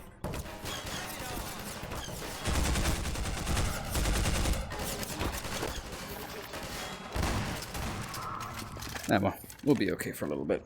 At some point, I'll get a bunch of lag. You guys won't see it. I will. When that happens, we'll pivot to something else.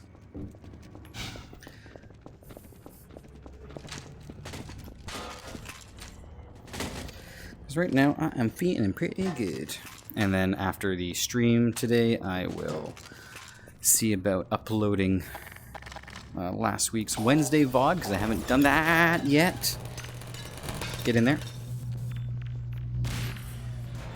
And then I will also see about downloading and installing Chapter 1 and the VR for that. Because if we do happen to have to call this short today, I will indeed be doing Chapter... Sorry, just make sure there's no cursor on your screen. Nope. I'll absolutely be doing Chapter 1 tomorrow regardless. So I'll have that installed tonight. If we do finish this, obviously we're going to be doing it tomorrow. They're all down. Very good. That'll shut down the suppressor on the roof as well. Let's head for Now, the I roof do now. also have a battery plugged in to my headset, which is slowing down how quickly it drops. Another reason I'm not overly worried about it.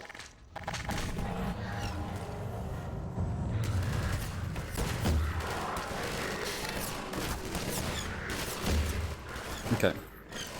We're just gonna do a bunch of this. God damn.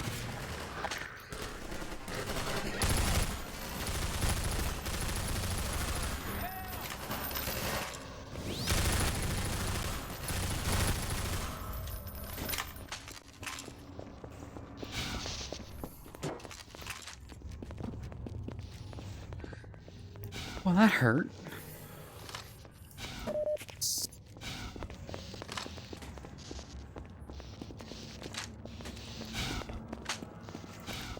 Okay, yeah, so we've already been down here and cleared all this out. Okay, cool.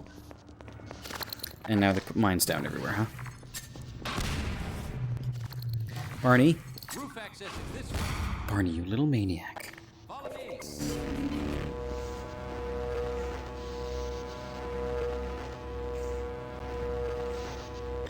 Beauty. No. Really wish they'd give me rockets.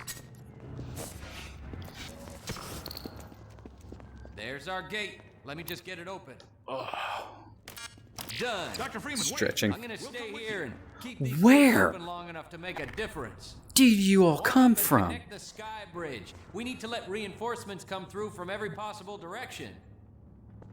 If any more One thing I do citizens like come about through, Barney's I'll send uniform them up compared to the rest of behind CP, it's very worn. you. See you when I see you, Gordon. You can tell it's the only thing he has worn for ages. Hey, look, rockets. I was just complaining about not having those.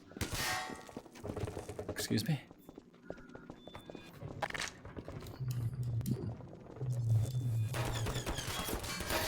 Get it? Oh, for God's sakes. Shit on a shingle.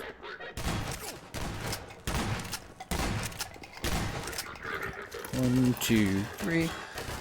1, 2, 3. Oh, loading.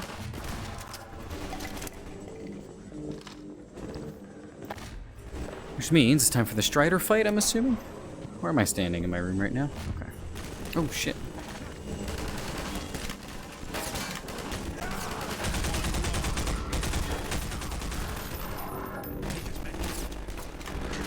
Thanks, man. And again, why give us a rocket launcher when you've given us infinite rockets? I guess in case I don't have it, but it's kind of necessary to have to get to this point in the game.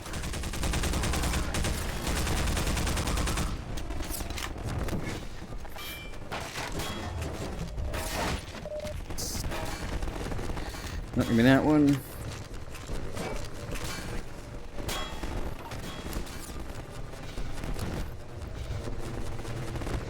I hear stuff. Ooh. Sure, I'll put down some mines.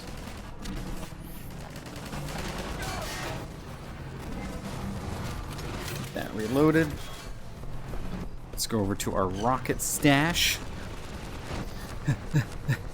Yeah. Give me those.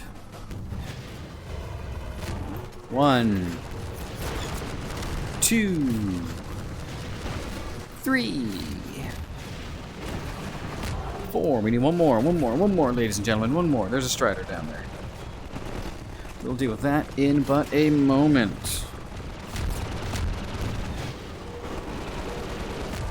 5. Actually, can I? Yeah, I can. Oh.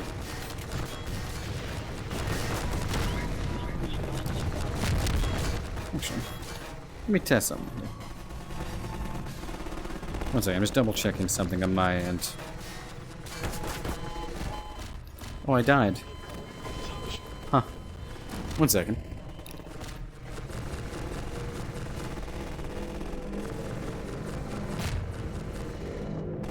Okay, I was just making sure my battery pack was actually turned on. It is. It's just dead. That didn't charge as much as I thought it would. Oh, interesting. I just heard a voice in my ear saying battery 17% charged. That's new.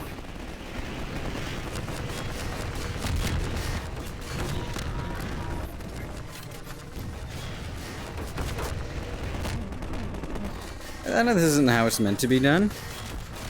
That's how I'm choosing to do it. However, though, I do need health desperately. And there happens to be a health thing over here.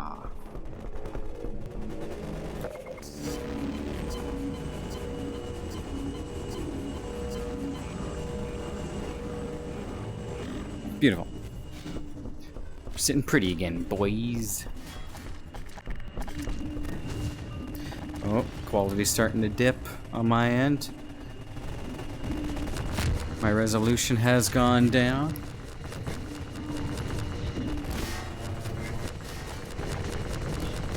Okay, let's see if we can finish this up. Headset battery is low. Please plug in your headset. No. Not until this is done.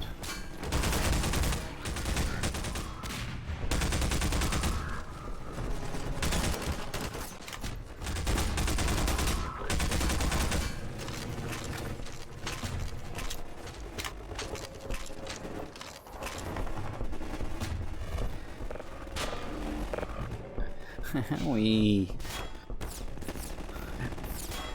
You can get out of here. Strider still alive down there? Yes.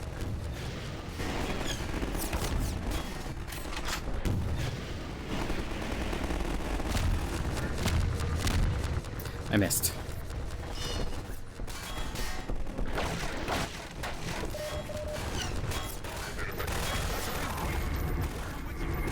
Good. Because the second this bridge is complete, I'm sprinting across there with the shotgun.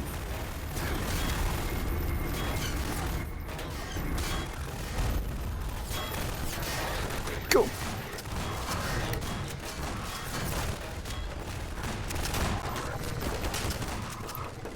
This is a mistake!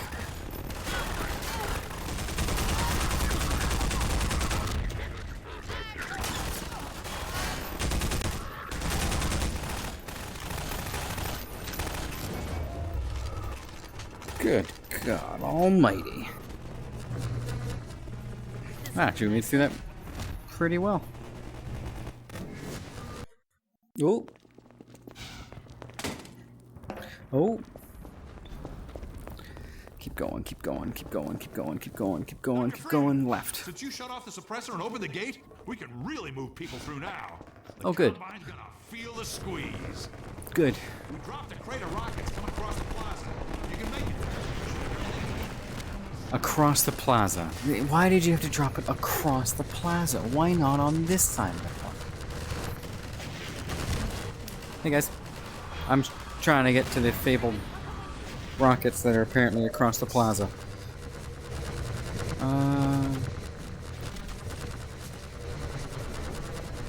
Okay, I guess we go down through here. Ooh. I mean, I still got a rocket left at least. Oh shit. That's biscuits. Hey guys, where'd you put the rockets?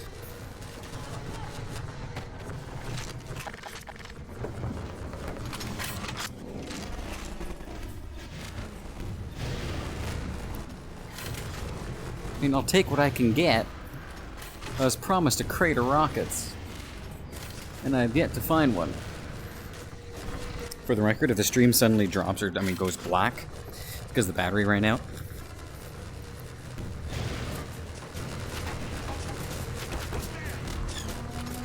It's one down.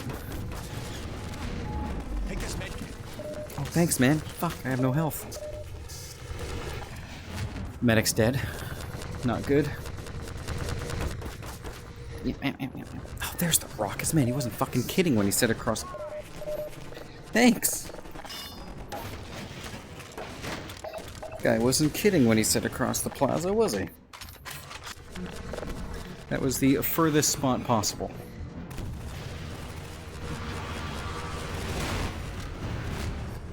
Oof.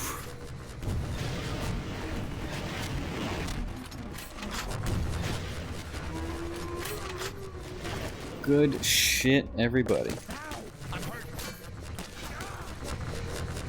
There's another one?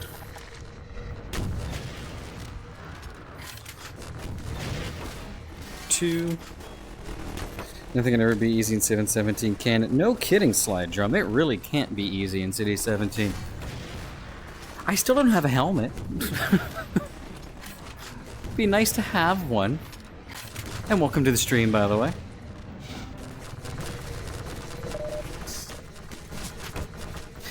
I don't know how much time I got left for Half-Life 2 VR because apparently my headset's dying and I didn't have it plugged in long enough this morning for a full charge.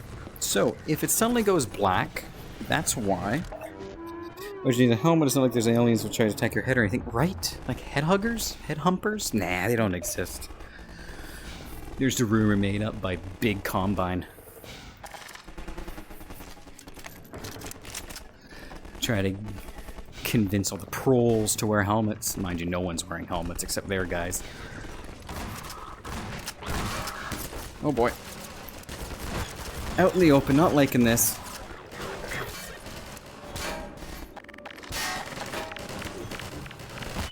Oh, heartbreaking. I was a bit slow in the take. Do you not have a battery you can put in your pocket and charge it? I actually have a battery pack that's plugged in on the back of it. Apparently that was also mostly dead, which I was not aware of. Because at the end of last stream I had left the battery pack plugged in, so the headset drained the charge from the pack. And even though I plugged in both this morning, apparently it wasn't nearly long enough. Which means I'm going to use a different plug, one of my more high-speed plugs, immediately after stream today, because I have more of this planned for tomorrow. If we crash, I'll keep streaming something, it just won't be this.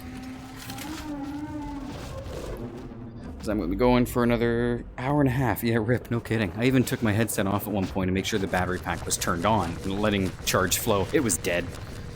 I was like, oh, good. So whatever cord I plugged it into was a low power cord and didn't have enough juice going through it. I got a high power one I can use though. I'll just use that for now on. It's never been an issue before because I don't usually do VR back to back until recently. Usually it would be like I do VR like once a month or once every other week or something like that, so I'd have plenty of time to charge even on the low power cables, but I goofed on this one.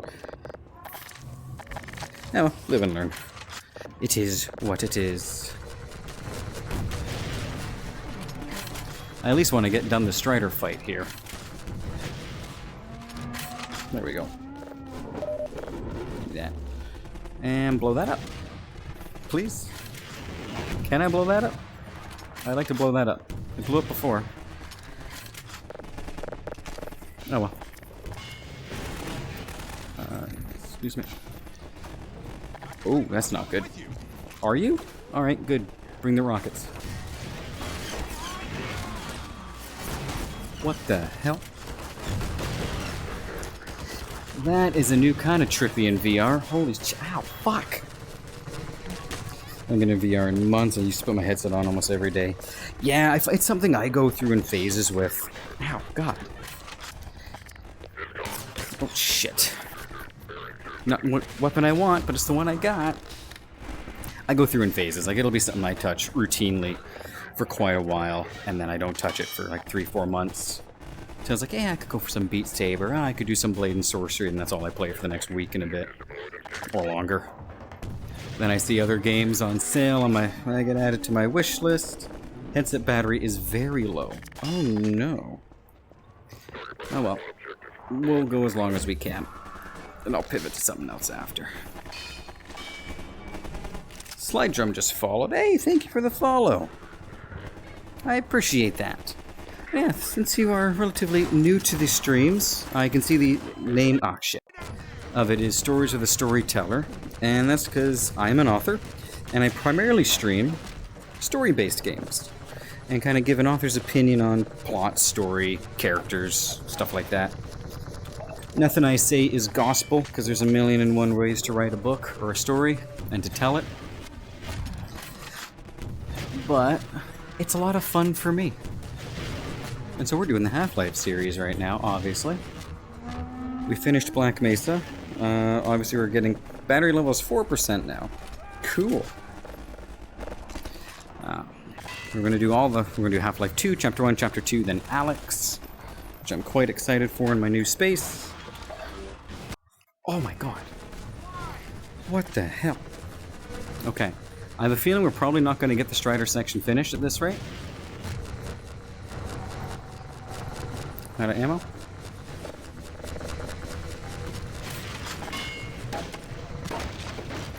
Give me that, give me that, give me that, give me that, give me that. I'm going to try to finish it, though.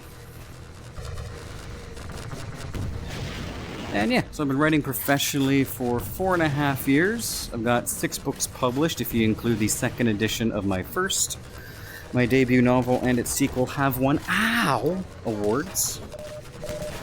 Which is awesome. The rest I haven't submitted for awards yet, so they obviously haven't won anything. Can't win a race if you don't enter it. And yeah, in total I got more than 40 books planned, which is quite a bit. We played Blueprints or Naruto Wild, so 2 of my favorite story games. I'm actually playing through Blueprints right now. My sister-in-law got me a copy of it for not for my birthday, for Christmas, for Jesus' birthday. And I have been dibble-dabbling with that on occasion. Like jump in, do a day or two, pop back out. Outer Wilds, that was that puzzle game, right? Not to be confused with Outer Worlds that came out about the same time. That game I haven't played. I have seen a playthrough of it, though. And with it being mainly a puzzle game, I'm hesitant to do a playthrough since I've seen one. But maybe in another year or so I might consider it, because... Oh! Quest 2's battery is critically low. I know. Let me kill this thing, and then I'll quick save.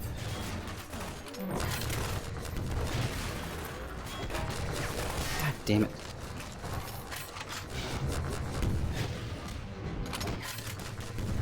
But I don't remember much about the story, in all honesty. I may play through it at some point. If I do, it'll be in a bit. Okay, let me quick save. Let's save. Because No, I hit load, didn't I? Wow. That's what happens when you talk and do things at the same time. So... Oh, I got spoiled? Yeah, Wilds Not Worlds. It's spoiled to a degree. God, that sound is awful. Don't save, it's fine. We'll go to the home. You should still be able to hear me. Yes, good.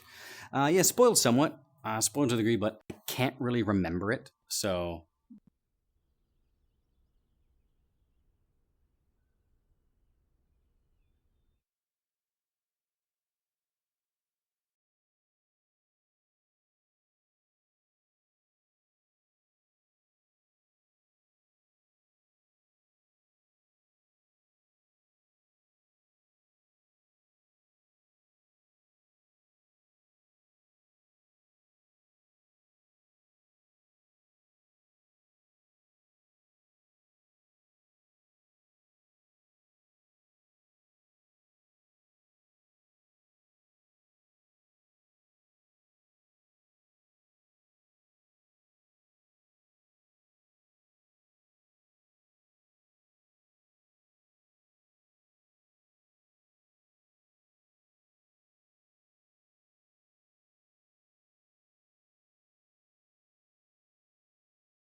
Boo, I'm back. Welcome to my Steam. I'm actually going to see if I can just continue Half-Life 2 on flat screen, because I kind of want to get that finished so we can do Chapter 1 tomorrow. Or, yeah, no matter what, I want to be able to do that. So the plan here is, while I have this open and we're installing Half-Life 2, is to do VR mod episode 1 and 2 as well, and then Half-Life Alyx. Yeah, it could start the same chapter. That's exactly what I'm going to do. Yeah. No, yeah, the saves are definitely not transferable. One is considered a standalone mod. You do have to own the original to play it, as far as I know. But back to what you're saying, if I ever do play Outer Wilds, very good VR mod, but quite intense on your PC and stomach. I can see that. The PC, I'm not too worried. I have a decent setup. It's not super high-end, but it's good enough to handle most VR.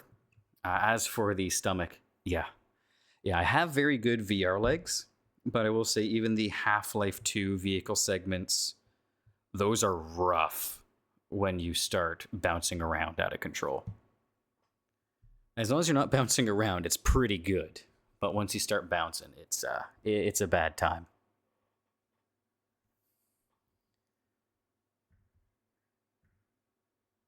Thankfully, we got through all the vehicle parts, but I know Chapter 2 has some more car segments, which... oh boy. It's going to be weird going into this flat screen after playing in the last... like 12 plus hours in VR. Because now you're running around in Half-Life 2, then you have stronger VR legs than me, and I was able to play Outer Worlds VR for multiple hours at a time. Okay. Yeah, the motion sickness doesn't really bother me, as long as I'm moving in straight lines.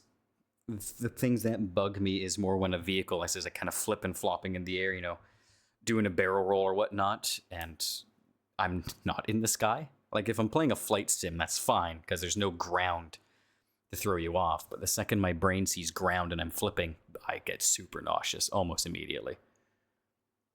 My original VR game was Elite Dangerous, so I broke in my VR legs with spaceflight, which is a lot of fun. Hey, Half-Life 2 is ready. Let's get in there and start from the same chapter. Though it's all smooth movement with a physics body, and they're obviously made it. Oh, 1 second. My screen is flashing. And that made it manageable for me. Okay. Yeah, I could see that being good. As I know, the ship stuff doesn't bug me, because my brain registers that, yes, I'm in the air, this is normal, whatever. The second I'm on the ground and flipping, it's bad. So Outer Wilds VR, I might consider.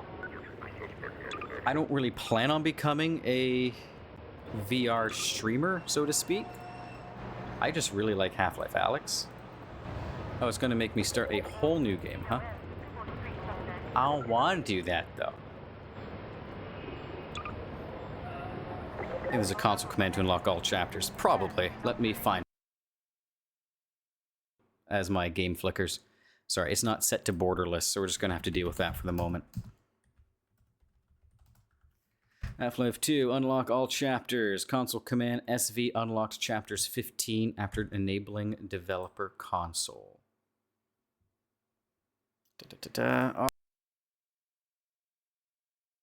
Because I wanted to finish this today, so I'm going to try and finish it. First, options, keyboard. We want to go to advanced. Enable developer console. On. Tilde key. Paste. That work? Let's find out. No. Type the following command and press enter. I did. Oh, there's space at the end, that why. There's a command to load maps directly to. Ooh.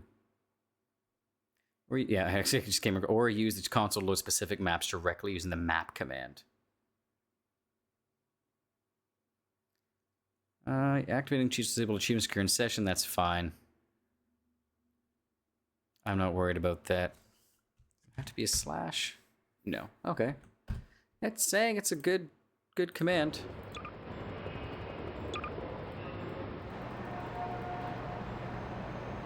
Alright, so let's find out what chapter I was.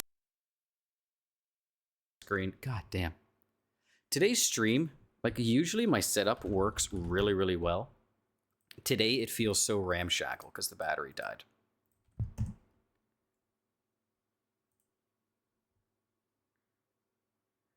Da-da-da-da.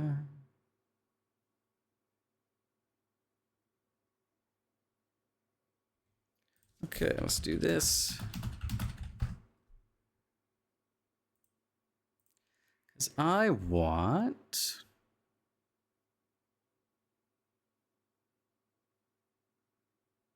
none of those.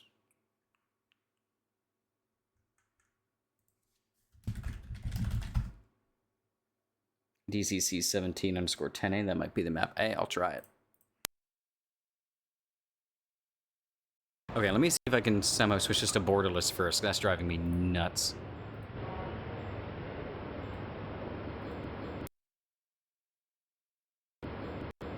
Horrible sounds.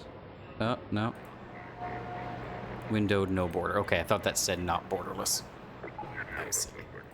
Perfect. Now I can click out and not worry about it. Alright, let's use that command then.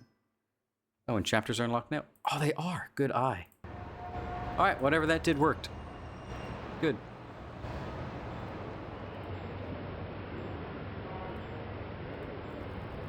I'm trying to remember what chapter... We're on our benefactors, that I know. Pretty sure. I say that, and then this doesn't look familiar at all. Nope, we were not here. Now, how quickly can I just run through the bit that we were on? Hey, give me the chapters. That's not what I want.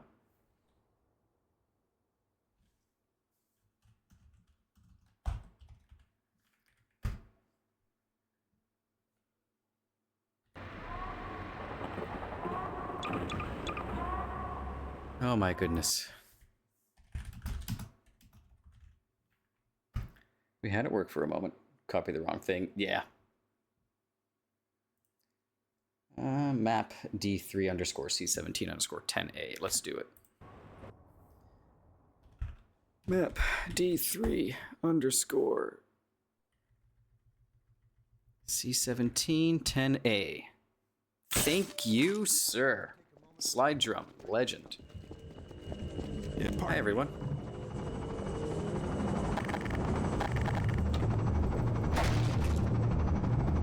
My goodness, that is a bit noisy. Oh, we're a little ways back.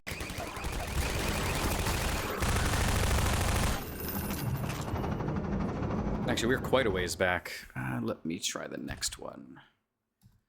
Map D3 underscore C17.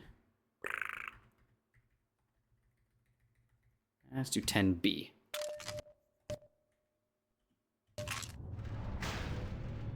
Okay, we're here. Which is much further. Uh-oh, turrets. Hey, you've got the HUD. Ah. Then I'll work the security. Why? Why are they rolling that way? There we go. Great, I'll open this up. It's gotta be one of them. Yeah. No kidding. Because we're still quite a ways back having to clear out that whole section.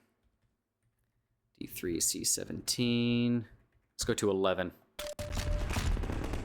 This is sounding better. Okay. Okay, we're almost there. Map D3, C17. So 11 is 12. Let's do 12. This seems okay. Alright, good. Let me pull up my stream preview again. Thank you, Slide Drum, for the assistance on that. Lifesaver. This is where you were when I joined your stream, I think. I think so, too.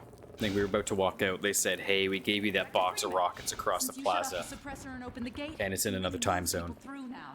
The Combine's gonna feel the squeeze. Yeah, beautiful. Thank you again. Alright, let's get over there. I certainly hope this is it. I don't remember another section like this.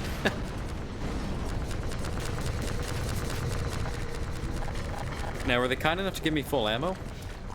Almost.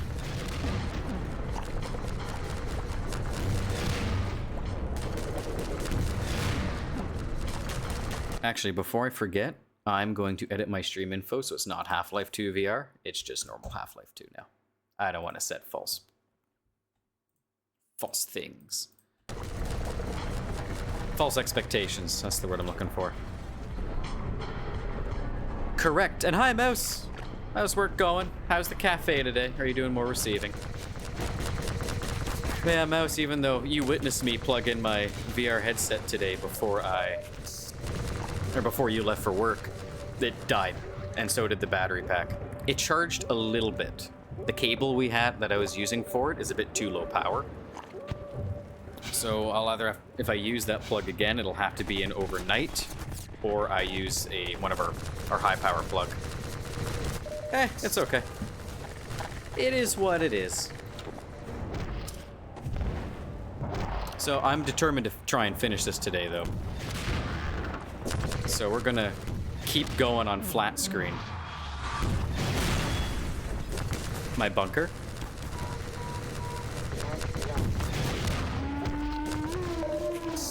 It is kind of nice not having to physically pick up the health packs.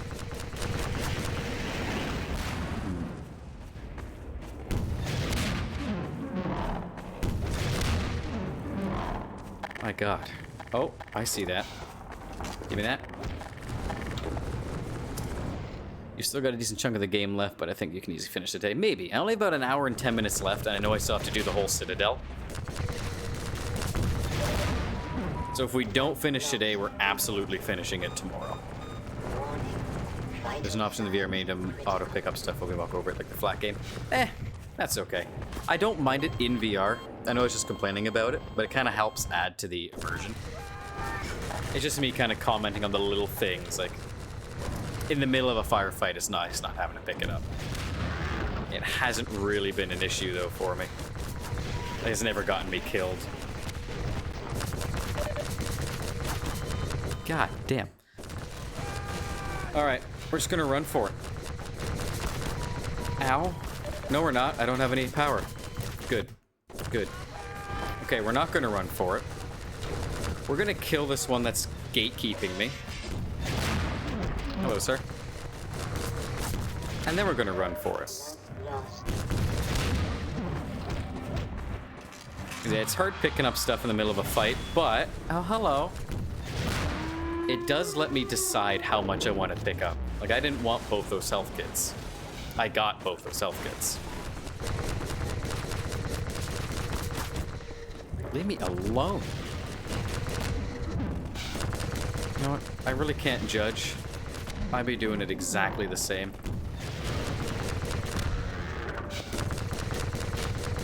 Oh, I'm back here. Alright, I thought my checkpoint was on this side. Very much was not. Oh no. No, I'm just an idiot getting confused. It's okay.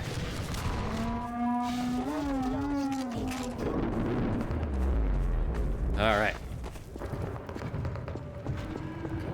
Now, finally. Yep, thanks.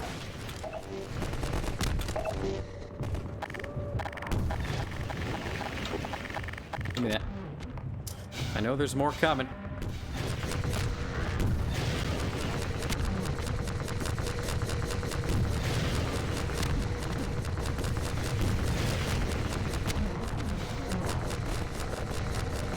Gimme. Thank you.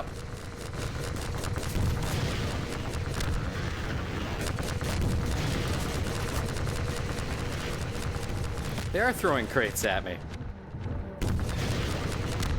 Like, here, Dr. Freeman, here's stuff, and they pelt me in the head with wooden boxes. No helmet, only splinters.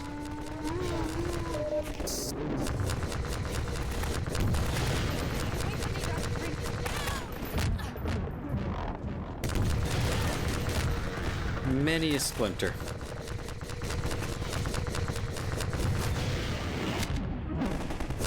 So, Mouse, did you get that recipe from your boss yet?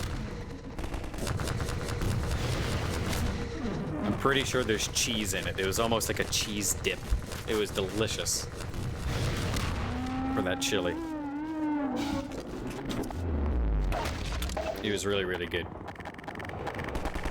However, I will be able to aim a little bit easier with the crossbow.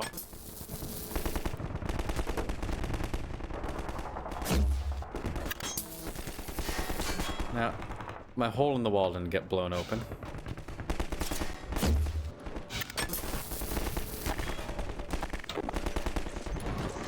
Oh, there's absolutely, I remember saying cream. Yeah, no, it was very good.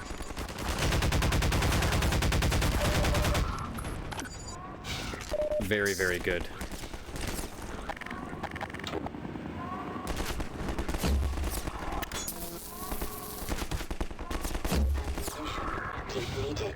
I give it a solid 9 out of 10.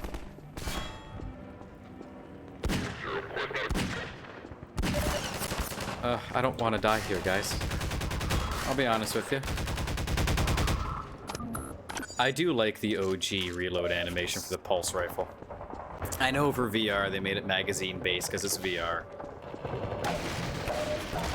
I just love the little thing plugging in that battery. Okay. Underground we go.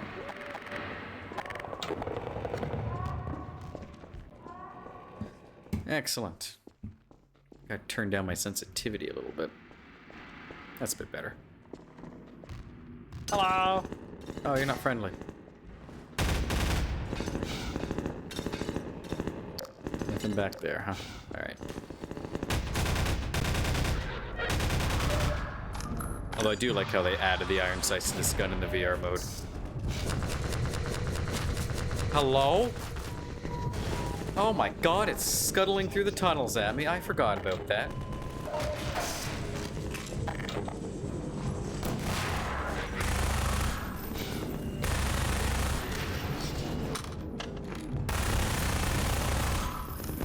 Hello?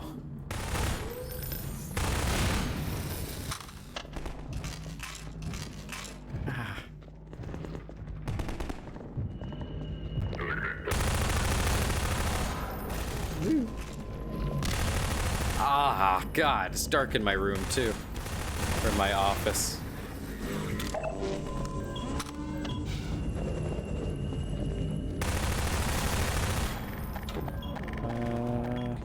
Is it under 4? It is under 4, okay. Gotta get used to all the keys now.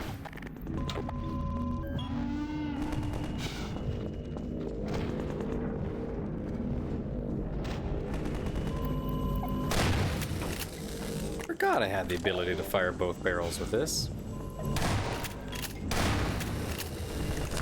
That's something I have not been doing in VR.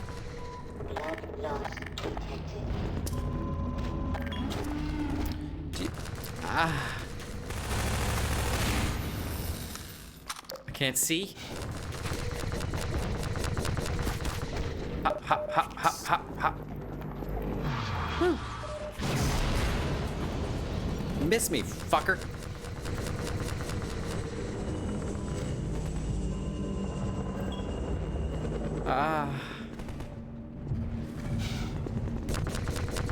Still on me, huh, you little punk? I saw the camera. Yeah. Hop, hop, hop, hop, hop, hop, hop, hop. Hey, that's what I'm talking about.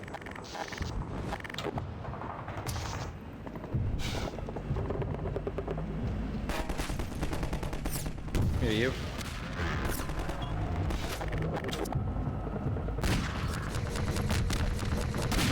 Get. They do so much damage.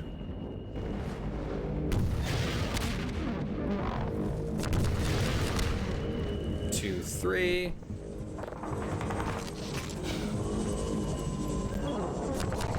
Not fair.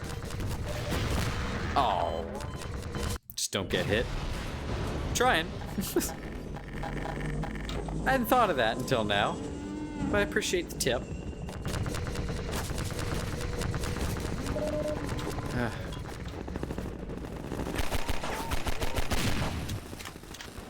Oh, that dropped a battery. I saw that.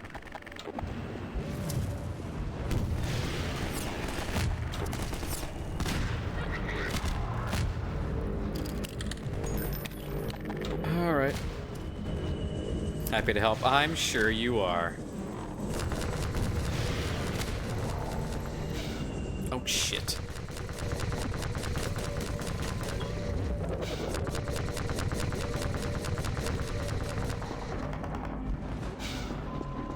Slide drum was super helpful earlier. Helping me get the console commands and find the right level to load in so we didn't have to start the game over in 2D.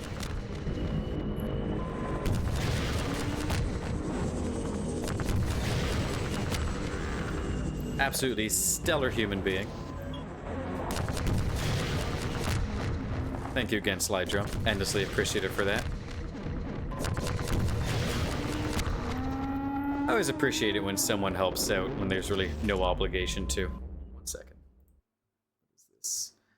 I just remembered I saw a good Automod held a blocked message for Stream Boo.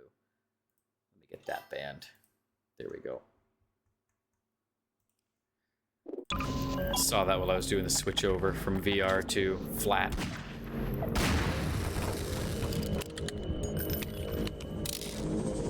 Alright. We got the Strider dead. Now we can continue on with our wanton murder through City 17. Is it murder, though, for dealing with a interdimensional dictatorship? Damn bots, yeah. That's why I got Automod set up to catch all of their like websites. Extreme Boo! That gets flagged immediately. Thing gets held. It's the only one who can see it's me. It's a I can mess just go out and there. ban them. This close to the Citadel, they've turned the streets over to Striders. I think we can push them back if we can just get to high ground. As long as you got Almost to the infinite Citadel rockets, wall, pal. Oh, it's doable. How the hell we're gonna breach it, but you've made it this far. Think of something. Yeah, I got enough ordnance. I'll clear us a path. It's fine. Oh, shit. Get him, guys, while I get supplies.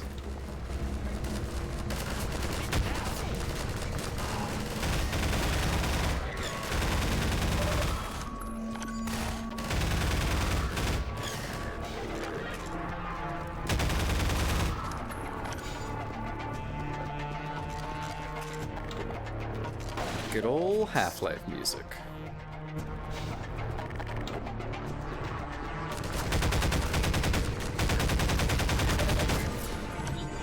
Good God.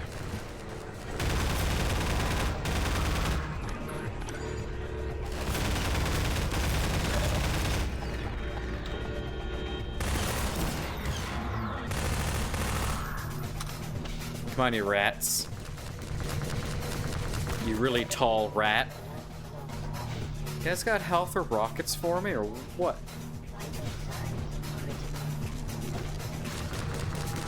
No! Well, we got 1 health. Hey, medic. Thanks. Give me another one?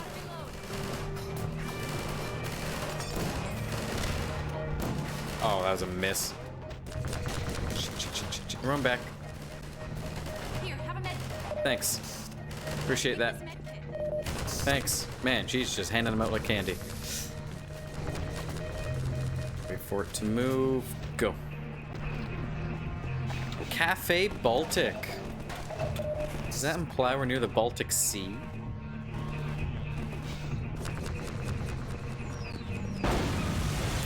Oh, for crying out loud. Nice of her. It is nice of her doing her job, being a medic. Go.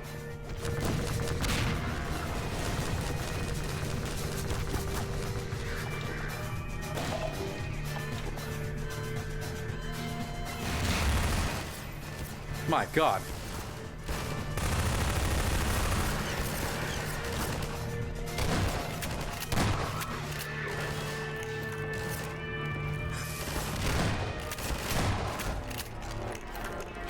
Oh. I'm not gonna lie, this is actually easier in VR. Finding myself getting rinsed here.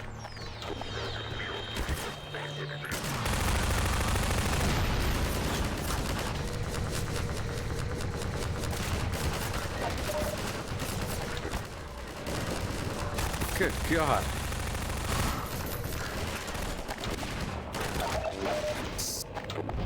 My squad's still following, apparently. Don't know how. Fine, I'll deal with you first. Shit. Everyone get back. Thanks for the med kit, though. Hap, hap, hap, hap, hap, hap.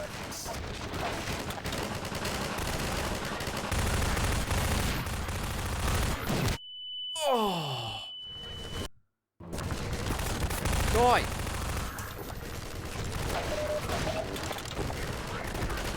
Trying to play this like an absolute spaz, I guess.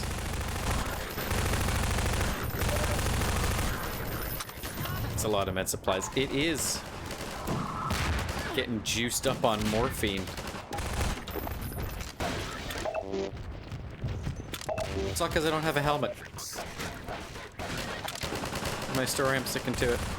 Don't like that. Oh my God, it launched me through the wall.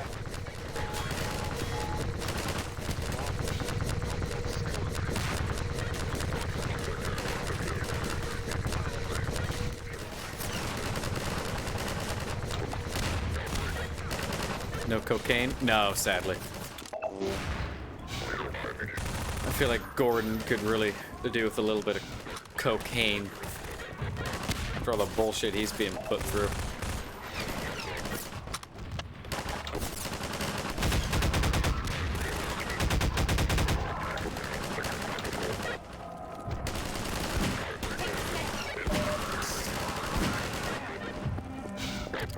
Ow.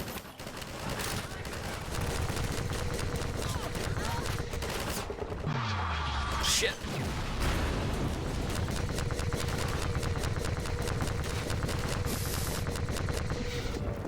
I go through this. Yay.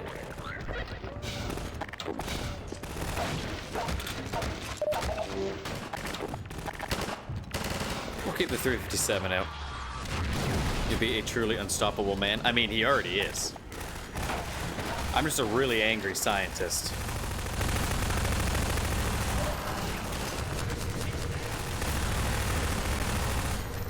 PhD in theoretical physics and violence, apparently.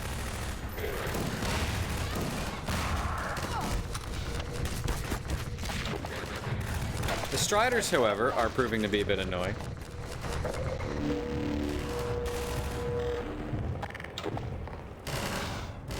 Okay.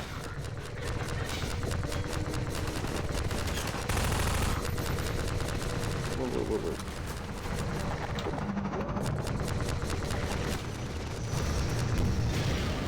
Time to get a little bit of revenge on these motherfuckers.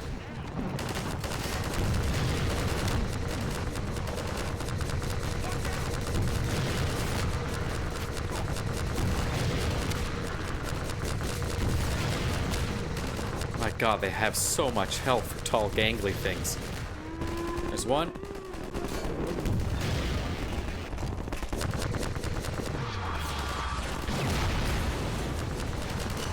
There it is. I'm not going to worry about those guys on the roofs. That's because no one followed the procedures.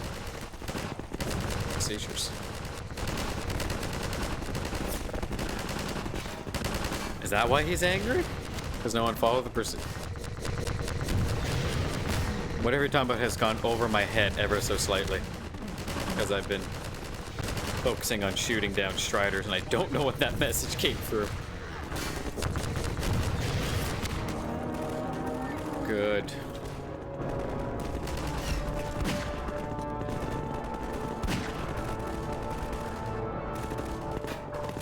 Hey, Shakespeare boy. Hey, how's it going?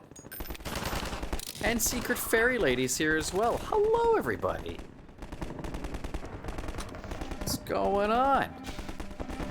Yeah, so we switched off from VR to flat screen because my VR headset died on me today. The cable I was using to charge it wasn't a very good cable. Head for the horse! So we're trying to wrap this up 2D. For better or for worse. It's the first time I see the surface in this game. That's fair. How's everybody's day going? Oh, you're friendly. Sorry. Shot at me in my defense. Alright. The Striders are dead. City 17 is a ruin. So, to recap for anyone that may have missed it, Alex and I managed to break into Nova Prospect, a high-security prison. Essentially, this game's Guantanamo Bay. We broke out her father. In the process, Judith Mossman revealed herself as a traitor. Alex, stupidly, let Mossman put in the coordinates for a teleporter to bring their dad back to the lab, and instead brought her dad to the Citadel. Alex and I then put in the coordinates to go to the lab and get in the teleporter, only for the Combine to show up and shoot the shit out of it in the process. Causes a cataclysmic explosion, destroys the prison, and sends us into a teleportation loop for a week. School has begun again for you, so I'm good. Very nice. So I remember your husband saying you studied literature, so are you going back to class, or do you teach? And so we got out of the teleportation loop. The big explosion from Nova Prospect destroyed the prison and essentially started an uprising. And so now here we are a week into the uprising where everyone is just revolted against our interdimensional rules. You're too shy to teach? Yeah, she's your teacher. Nice. Too shy to... That's okay, yeah, teaching's not for everybody. Back to class. Very nice. I love teaching. I used to teach martial arts, and I love everything about it. I also taught people how to bake a little bit while I worked at a bakery, which is fun. But yeah, it's not for everybody. Like my sister, she's a full-time student, pretty much. She's 1 year away medical school from being a doctor, but she's, no, I want to keep learning. She just does other things. Power to her. God damn it. Back to work for you. Alrighty, Mouse. Have a good rest of your shifts. I will have leftovers ready either when you get home or shortly after you get home. So Scavitus, Secret Fairy Lady. Mouse is my other half. She's my fiance. She is also a baker by trade. Well, used to be. Now she's running a cafe. No baking yet, but hopefully one day. As some people are born for it, there's some super talents at uni. Double date night, right?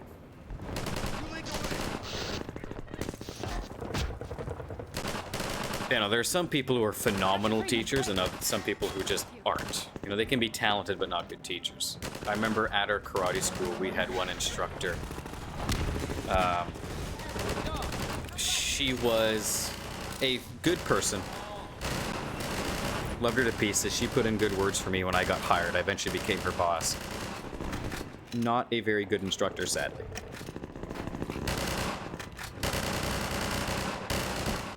Sadly. And we ended up having to let her go.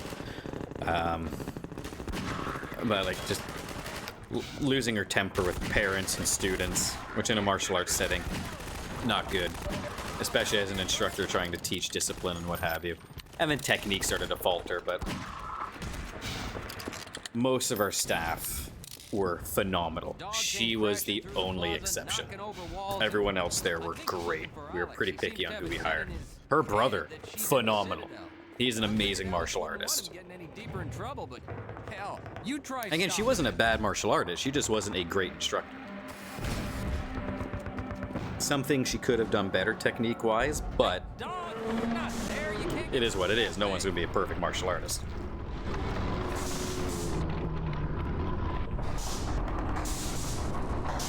Well, I'll be damned.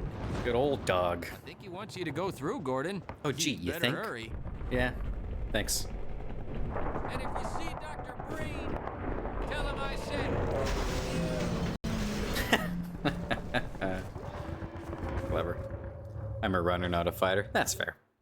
Now, in my defense, I have never actually been in a physical fight.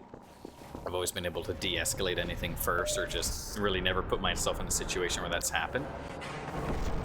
I was head instructor and manager at the school. The only reason I ended up leaving that was because the owner was embezzling money, sadly. And so paychecks started bouncing, students coming in overcharged.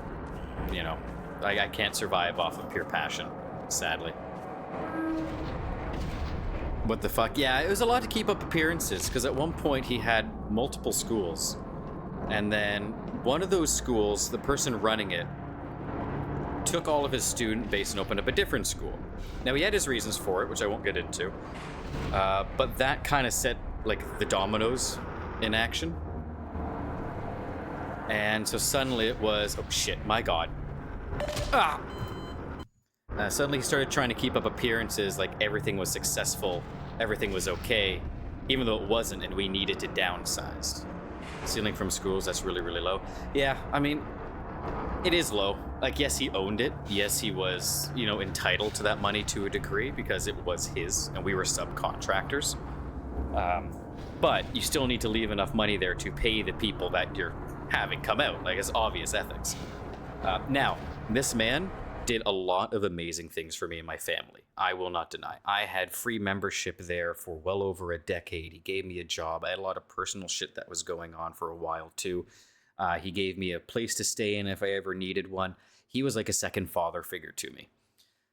It was when the dominoes started to fall that he wanted to keep up appearances, because to him that was really important, you know, to the public, because the school had a really good reputation for many, many years, and he didn't want to sully that, especially because his dad used to own it. And that's what led him to make bad decisions.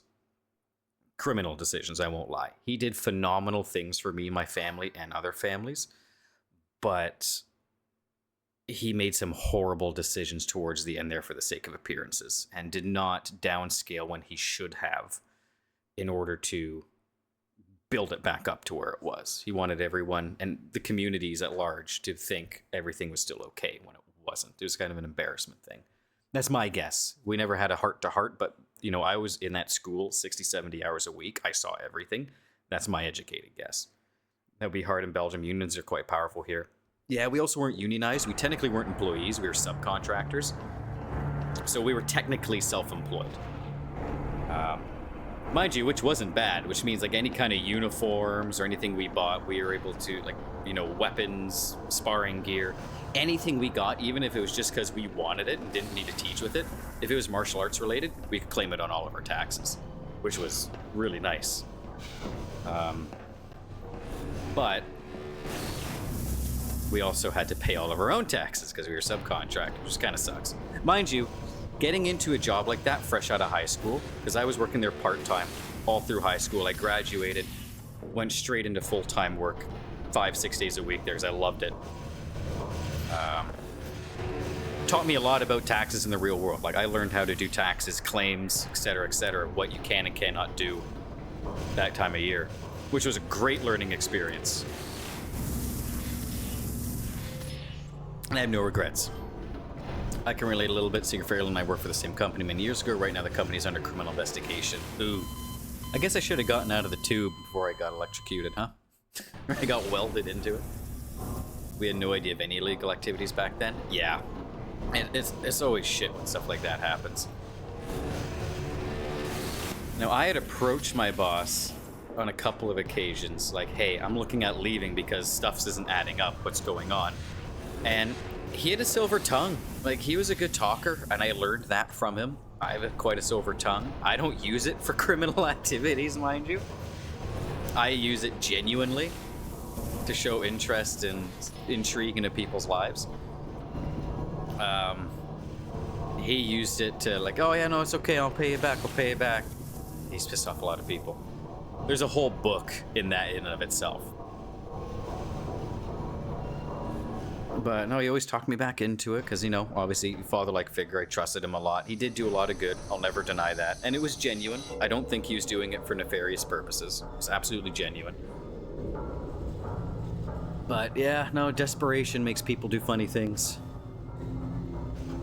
Now, as for Half-Life, the Citadel is a fantastic little bit of world building. It was weird to read in the newspaper. Oh, I bet. Now, about a year after I left the school, it closed down for good, permanently. It's no longer around. And about a year, 9 months or so, after that, my old boss, the owner, all the suffering on just about this theme park. I mean, it's a pretty fun theme park. I would ride this in real life. On the other hand, whee, exactly.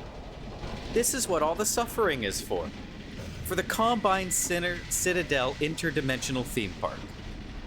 your price of admission, endless rounds of ammunition into the enemy. And then you even get a nice diaper if you're lucky like that guy.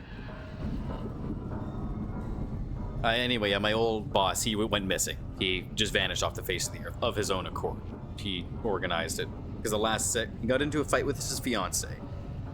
And the last text message he sent to her after he left the house from that fight was, I may have done a lot of things wrong, but at least I did this right. And he's been gone for the last 7 years since. So he has now been legally claimed dead. Because after 7 years, you're considered gone. So all of his life insurance policies will have been paid out to people. Including the life insurance policies he signed people onto that he borrowed money from. Because you can do that. You can say, hey, I want to borrow 50 grand from you. I'll put you down as a beneficiary on my life insurance. As collateral. So a lot of his debts will be paid back because he was quite well off for quite a while. So I have no doubt his life insurance is quite good. Damn, that's insane. Yeah, I will absolutely write a book on it at some point. Right now, it doesn't feel done. And I want to wait till it's done, because I feel like it's going to show back up at some point. Do you work as a writer now full-time? Yes and no. Reason I say yes and no, because I do have a part-time job where I work for an answering service after hours. And they pay me a very good wage, and I get to work from home. But anytime I'm not doing that, yes, I am working on my writing. You know, this is a form of marketing, so this you could include in my writing, streaming. Plus, you just think about it non-stop. Like, it's always in my head. I'm sitting on the couch playing a game, thinking about it. Customer service, kind of. Think of me more like a virtual receptionist. So an answering service, I didn't know what it was until I got hired, in all honesty. An answering service is a company that is hired out by other companies to answer their phones for them, either after hours or during overflow. So if you have 5 receptionists, they're all talking with customers. We get customers 6 and onwards. We don't have access to the inner office systems. We're like a living voicemail. We're messengers. Someone calls into a doctor's office. Hey, I want to book an appointment. Oh, sorry, it's 8 o'clock at night. They're closed. I can take a message and have the office call you back when they open. Okay, yeah, that'd be great. And I, name, phone number, date of birth, what kind of appointment they want. And that's it. That's my job. I take messages and send them to office staff. It's a really easy gig. I don't make decisions either. So as we get a lot of phone calls, especially Friday nights, where people are calling in at 9 p.m. on a Friday looking for a prescription refill. Now, I'm Canadian. Most of our client base is in the States. Like 90% of my calls are States-based. And they have very strict laws around pharmaceuticals. A lot of states don't allow, or insurance companies don't allow prescriptions to be paid or to be sent in after hours. So a lot of people call in Friday night, 9 o'clock, hey, I need a prescription refill. I'm out of pills. I take this every day for the last 30 years. Like, sorry. Call back during office hours. Because I go through my list, I pick patient calls, I pick prescriptions, and it says call back during office hours. I don't make the decision. I'm just the messenger. I open up the mailbox and say, sorry, I can't put a letter in there. That's it. Well, it pays the bills and you can do what you love, so that's fine. Exactly. It's a part-time job. It's a premium position, so I only work the high-demand hours for a much higher rate of pay, and I get to work from home. The reason I took that job was so I could pursue writing. Like this morning, I sat down and wrote 4,000-word chapter, finish it up. Almost started the stream late because of it, because I was just so invested in the scene I had going. It was fantastic. I love it. And now I can do this as a way of marketing to try and reach more potential readers, because I write for people like me. I watch a lot of streams. So it makes sense for me to stream to reach more people like me.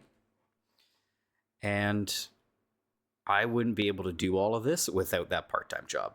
And I love the team I work for. Like, my boss is fantastic. The team I work with right now is really, really good. I thought about it to work night shift, and then I would have no sleep with the kids. Yeah, you need sleep when you're around kids. Working at the karate school, well, I didn't live with the kids. I worked with them day in and day out, and you need your sleep for kids. I can imagine you need more when you're expected to cook and clean for them and do their laundry. I just got to teach them how to punch, kick, and hit them when they wouldn't listen. All my weapons got melted, but that's okay.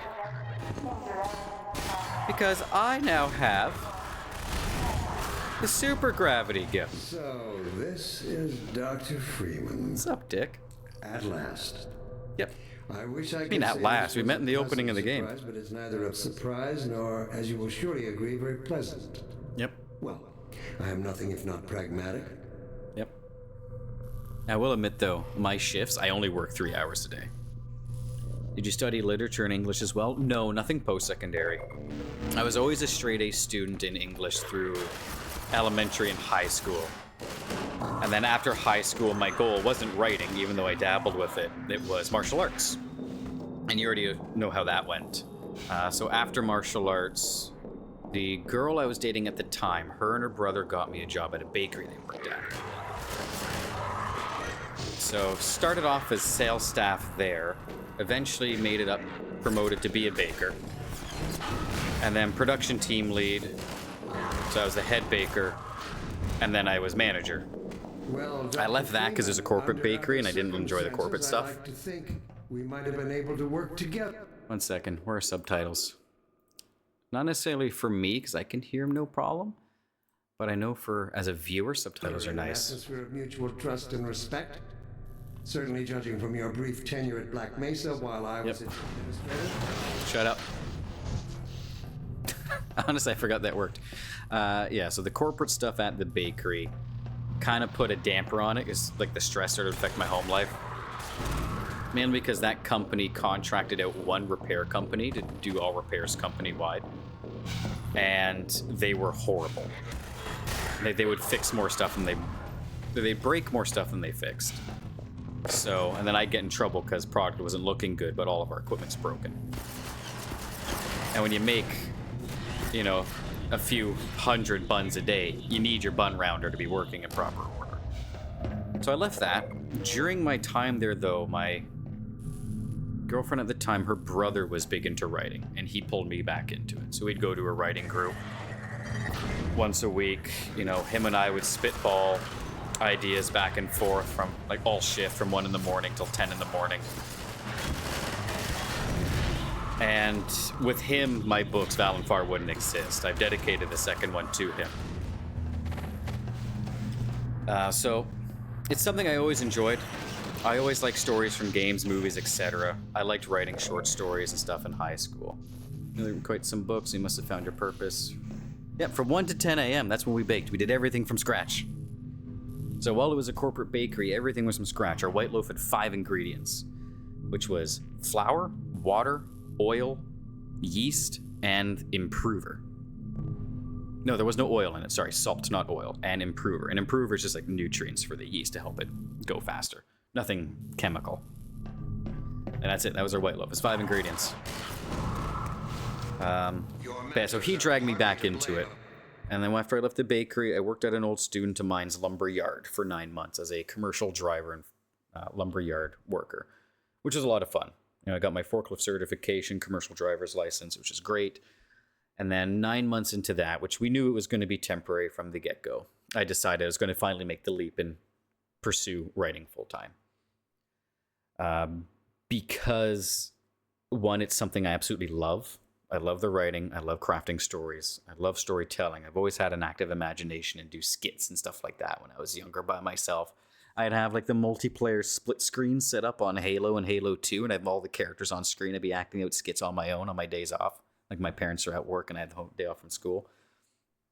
So it was a good fit. I also had a very good English teacher. He inspired a lot of passion in English in me.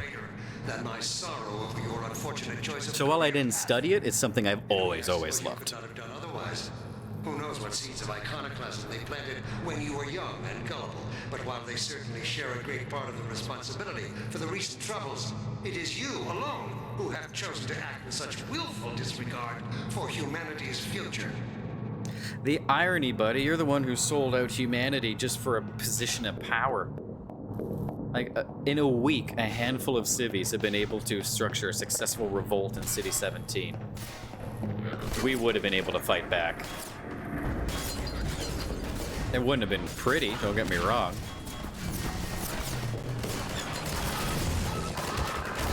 Yeah, so no, I didn't study it, but a lot of my life has kind of been leaning this way. And the people I meet, the opportunities I get to do. You know, talk shows, Comic-Cons, writers' festivals. It's a lot of fun. It's an absolute blast. God, I can't see shit. That and all the cool stuff I get to research and learn. That's probably one of my favorite parts. I'm addicted to learning and challenges, and this is a constant learning venture and a constant challenge. I really am blessed to be able to do this. Well, English at high school in English-speaking countries are higher level than what you get here. Okay, I can see that. I'll have to take your word for it, because I haven't gone to school overseas, but you're studying literature, so I absolutely believe you.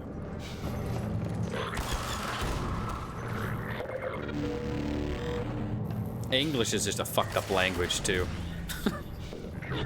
It's a cruel and unusual language.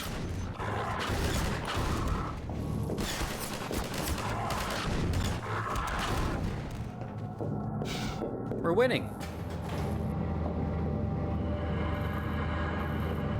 Like I said, I also got really lucky. I had a great English teacher. He was phenomenal start to finish. Knew what he was talking about. He was passionate about it.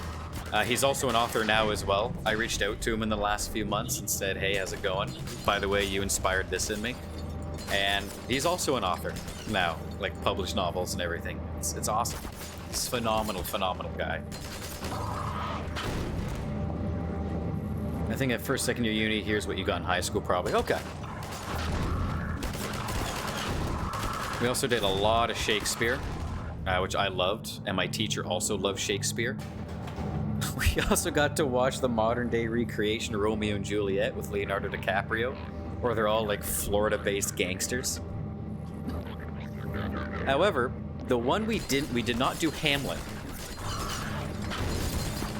We did Romeo and Juliet. We did Macbeth. We did another one I can't remember off the top of my head whilst I'm mid-game.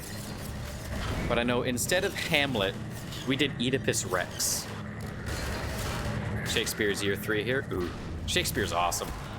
It's just so fun. It's so different. You don't say Macbeth. Sorry, Macbeth.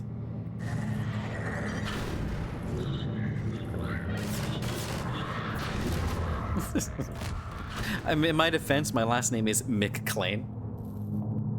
MC, and a lot of people spell it M-A-C.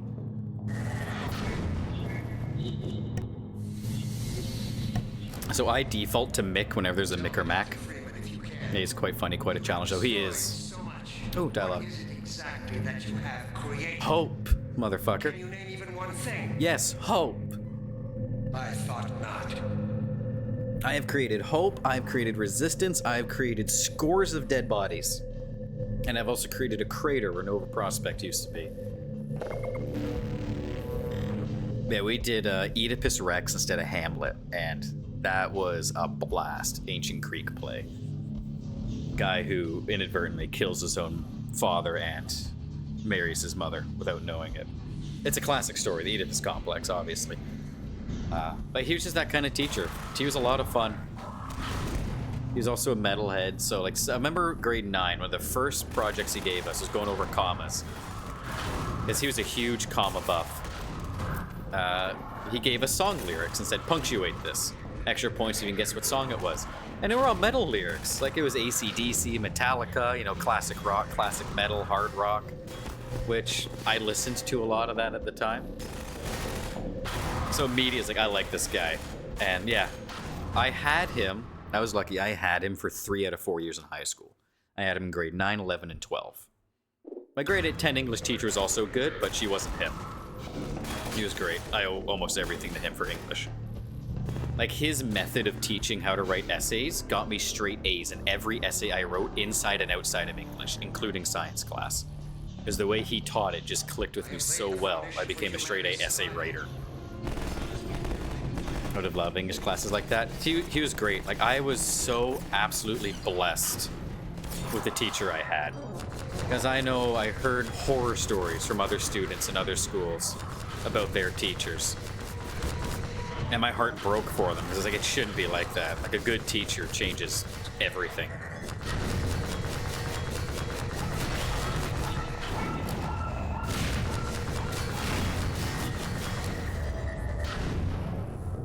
Excuse me, Strider. Good hit, Gordon.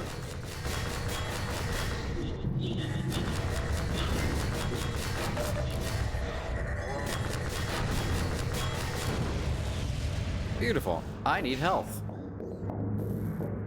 Yeah, it's... Yeah, because I know, like, the girlfriend I'd mentioned I was at the bakery.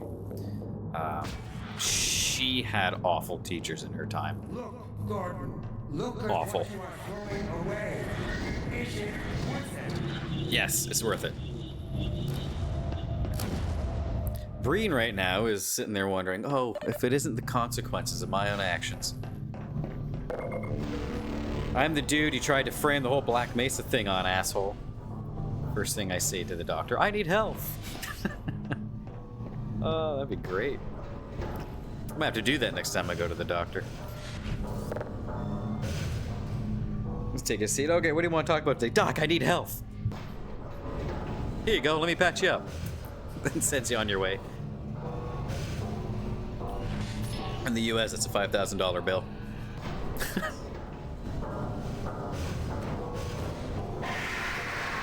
Hello? You having a bad day? I have a very bad day. Damn, I shouldn't eat and laugh at the same time. I don't recommend.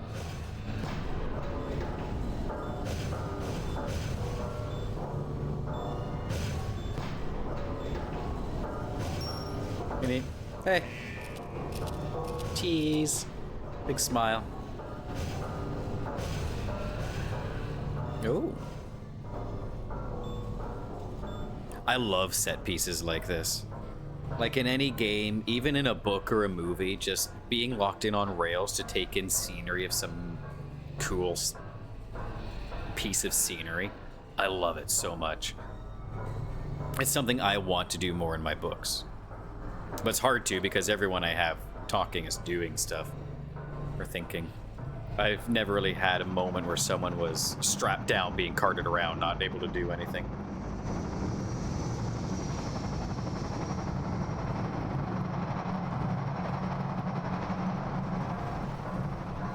It is just a great set piece.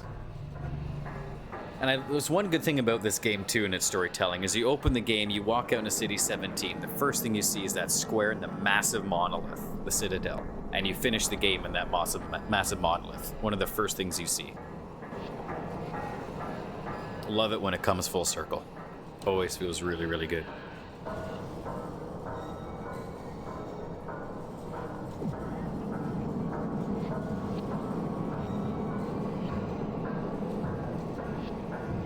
This game still looks good, graphically speaking.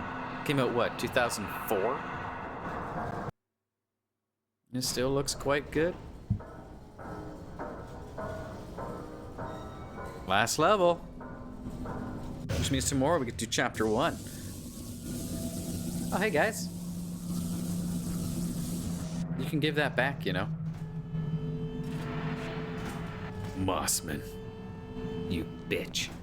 I'll take him from here. I'd like to see you Don't try. struggle. It's no use. Until you're where he wants you, there's nothing you can do. Uh-huh. I'm sorry, Gordon. No, you're not.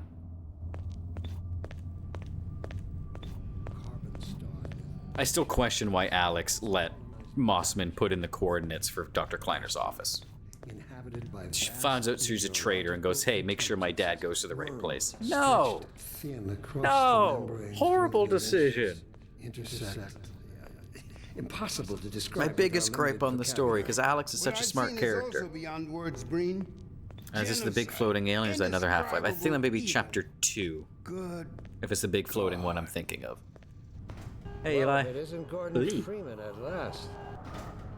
Hey, Breen. What's this? I'll put it over there. You have my gratitude, Doctor. Bullshit. First you lead me straight to the doorstep of my oldest friend. Yeah? Then you deliver yourself. Yeah? If I'd known you were going to come straight up to I always my thought that was office, the I end. wouldn't Yeah, have the big bothered floating thing hunting definitely you is in the first end. place. Chapter 2. Having both of you in my keeping ensures I can dictate the terms of any bargain I can. What is about over there? Dr. Breen. Wallace. Yes, Judith, what is it? The bargain we should be making is for Eli's life so he can continue his research. Thanks to you, we have everything we need in that regard. You're more no, than you don't. qualified to finish his research yourself. No. What neither you nor I can do is convince that rabble in the streets to give up their senseless struggle.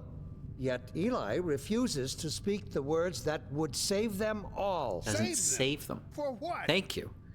Eli, if you won't do the right thing for the good of all people, maybe you'll do it for one of them. Alex, we last saw you shimmying up a building. Dad.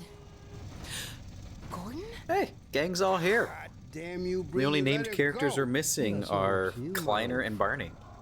Will you let your stubborn short-sightedness doom the entire species? You motherfucker. Will you give your child the chance? The hypocrisy on this man is outstanding, and it is fantastic storytelling for making you hate someone.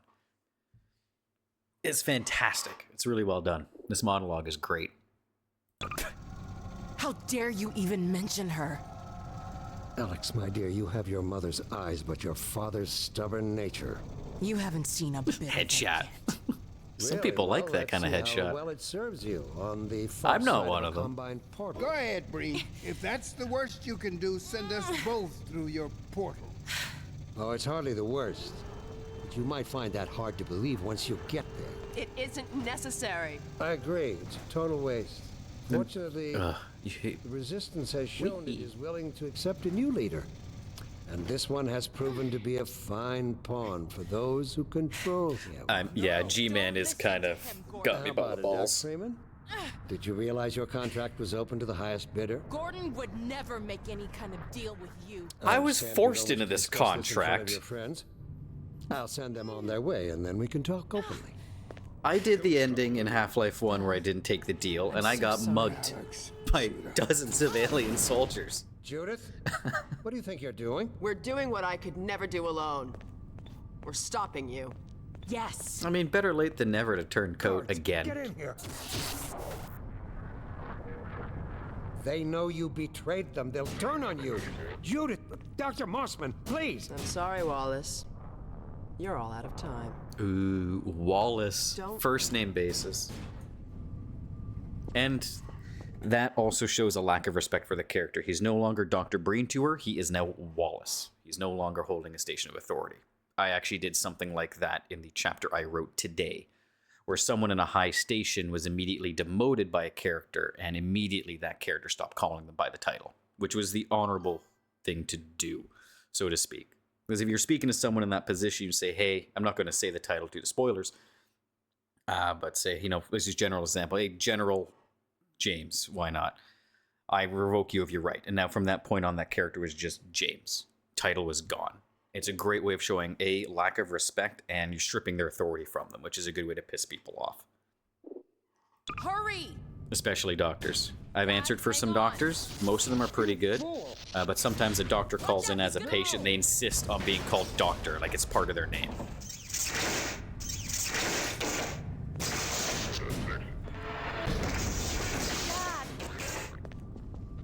No. So anyway, the second you strip that title away, it's a show of defiance and a show that I don't respect you anymore. It's really well done how quickly they had them flip that.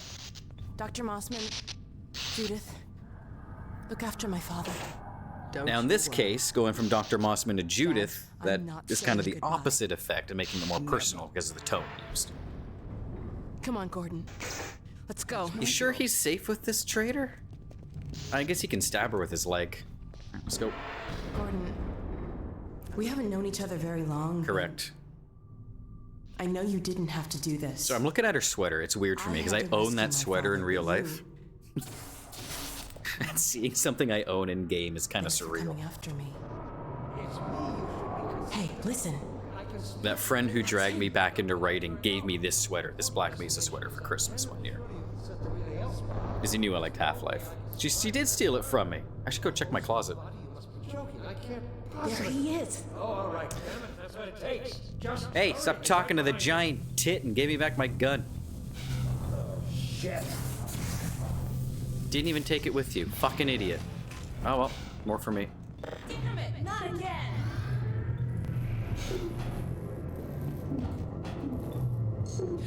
The gravity gun. Yes, it's been He supercharged. doesn't have a clue, does he? No, he's I'm not gonna say it on stream. I wonder where he's He's going. not a well thought out man. You know you can see her belly? Yeah, my sweater's a little bit bigger. Mine's also men's size, it's not as curvaceous. This is the Citadel's dark fusion reactor. It powers their tunneling. But it is containment like device. mine doesn't go nearly as We'll low in the never have chest a chance either. like this again. Mine comes up We've to got to stop Dr. collarbone. Green. I also don't have the cleavage for a sweater like that. I can't shut it down. 21 Looks like years he's of turned martial over arts, control to the other plus the side. last 9 semi-retired, You'll have to go into the doesn't core and do what you can. lend well to a man with cleavage. I'll let you in. Don't forget to charge up your suit. Oh, I'm charged, baby. Let's get in there. Let's go pull some shit apart. Do your worst, Gordon. But be careful. I know what you mean when you say do my worst. That could be interpreted badly. Go out there and get shot, buddy. Get domed. Stick your head around a corner. I know she means mangle them. Like, be the worst version of yourself and commit crimes. Dr. Freeman, you Break a leg. Like, literally, yeah. I'm gonna rip out my tibia with the gravity gun. chamber will be bathed in deadly particles that have yet to be named by human science. Perhaps when I have the leisure to do the work myself, I'll name one of them after you. That way you won't be completely forgotten. When the singularity collapses, I will be far away from here, in another universe, as a matter of fact. You, on the other hand, will be destroyed in every way it is possible to be destroyed, and even in some which are essentially impossible. Wanna bet? I don't know what you can possibly achieve apart from your own annihilation. I warned you this was futile. Ow! Come here, you. You too. Stop it! Stop shooting me. You've lost. You just don't know it yet.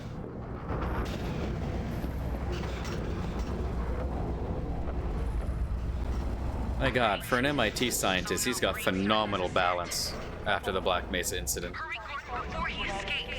We did establish in the first game, because you're able to climb up a ladder vertically while two-handing a gun.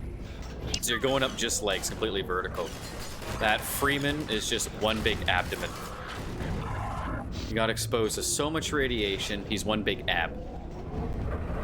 I could have told you that was pointless, Dr. Freeman. And the core strength on this man is absolutely sublime. Are you still with us, Dr. Freeman? Not for much longer, I think.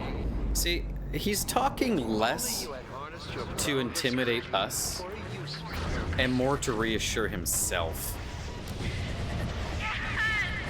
Go back, Freeman. You have no idea what you're doing. No, I know exactly what I'm doing. I hope you said your farewell.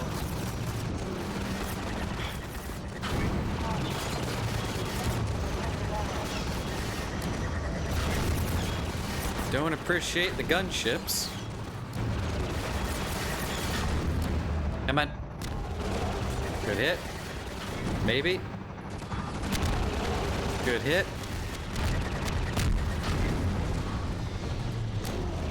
You know, I'm glad these pilots decided to sit really still for me.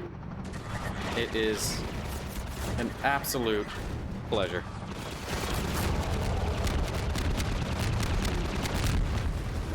Now, I will say, this is mirroring the end of the first game to a degree. Where you climb up that giant meat monolith to go open to the portal to fight the Nihilith.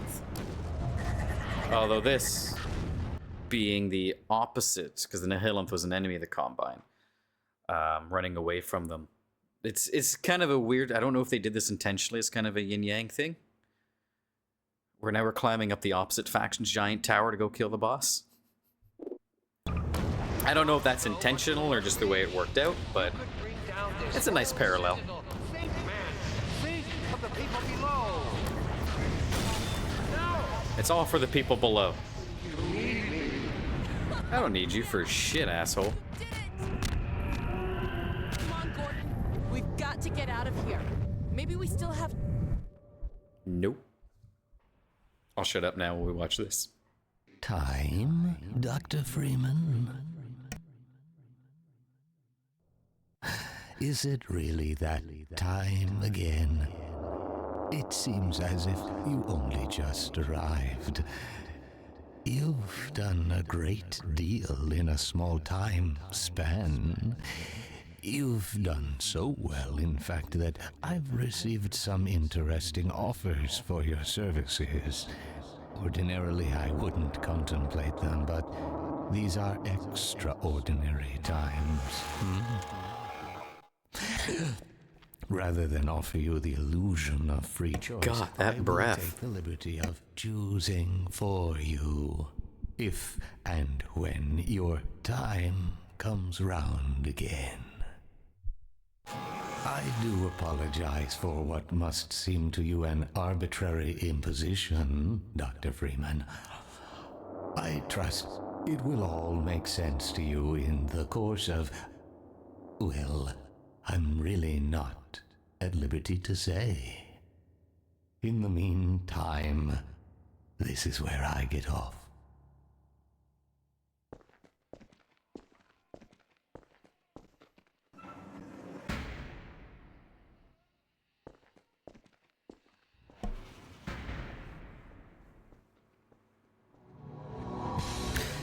Half-Life 2. Gonna return to main menu. We don't need to listen to the credits. Is this your usual game, or do you play others as well? I do play a lot of others. I mainly play story-based games. Half-Life 3 won, no kidding. So it's not my main game. It's the series I'm in right now. The first series we did on stream was Bioshock. Bioshock 1, 2, and Infinite, which was a lot of fun. We also did some one-off games in between, like Firewatch. We've done Control as well. This has been our second series, I guess you could say. Story-based is more fun to watch. I agree. There's a little bit more interaction stuff on the world there. G-Man, or is that a random guy watching me? And me being an author, it made sense to do story-based games. Plus, they're the ones I typically enjoy the most. Or puzzles, fun as a team effort. Absolutely. Absolutely. So, Half-Life 2, my overall breakdown. Now that we're done, I can give my thoughts and opinions. It's still a phenomenal game. You know, gameplay, visually, it has not aged poorly at all. The story, it improved upon Half-Life 1 in every single way. Characters were more engaging. You know, the world is much, much bigger than just Black Mesa. That's also a result of the story they're telling in this one.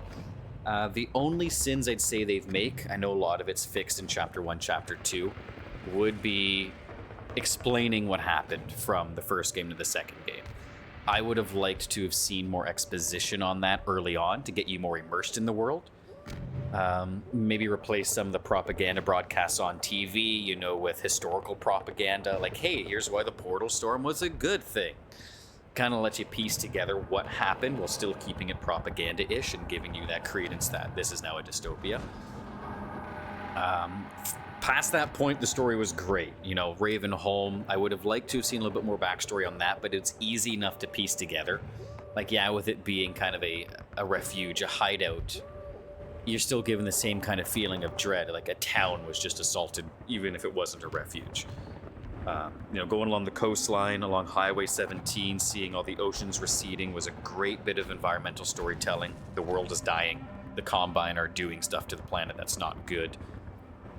You know, seeing the Resistance fighters, the Vortigaunts are no longer slaves, are great. You know, the casual mentions to Zen being used as a teleportation relay is really cool, and you kind of slingshot around that and use that as a portal network. That's neat, and that's a good reference to the first game. Characters across the board were great. Barney, Alex, Kleiner played a pretty minor part. Eli was good. Breen is a great villain. Mossman was a good traitor. You know, methodology, not methodology, motivations made sense across the board. And I always touch base on this. Alex, as a quote-unquote strong female character, worked great because they didn't highlight her gender. Same thing for male characters. Gender doesn't matter. A good character is a good character, whether they're man or a woman. Don't focus on their gender unless it makes sense. You know, like they're in a strip club or they're a womanizer, like Charlie Sheen in 2.5 Men. Most of the time, the gender does not matter. Just give them a job, let them go out and do it. You know, and I always say every character should have at least 3 facets about them to make them a good character. Gender can be one of those. A relationship, a job can also be one of those 3 things. And those compound so well with other characters and their 3 things and the world around them that make them great characters. Alex is a resistance fighter, daughter to Eli, and, you know, sidekick to Gordon, you could argue. You could argue, yes, she's a woman, yes, she's a scientist, yes, she's this, yes, she's that, yes, she's a soldier. All those things compound with the world around her to make her a fantastic character. And same thing with Barney. You know, he's a security guard, he's an old friend of Gordon Freeman, he's a resistance fighter. There's 3 things there. That compounded with everything around them to make him a good character, even though you didn't see him much. Dr. Kleiner, you know, he's a scientist, he owns a fucking head crab, and he's also a resistance fighter in a way. Again, that worked. Eli, you know, big scientist, Black Mesa survivor, father of Alex, friend to Barney. It's not hard to make a good character if you put in 3 things into it. At least. You can do more, but if you have at least 3 things that make a person, you're set up for a good character. As long as you pay attention to their personality and make them, you know, talk different than other people. So characters are great. World was great. Environmental storytelling, phenomenal.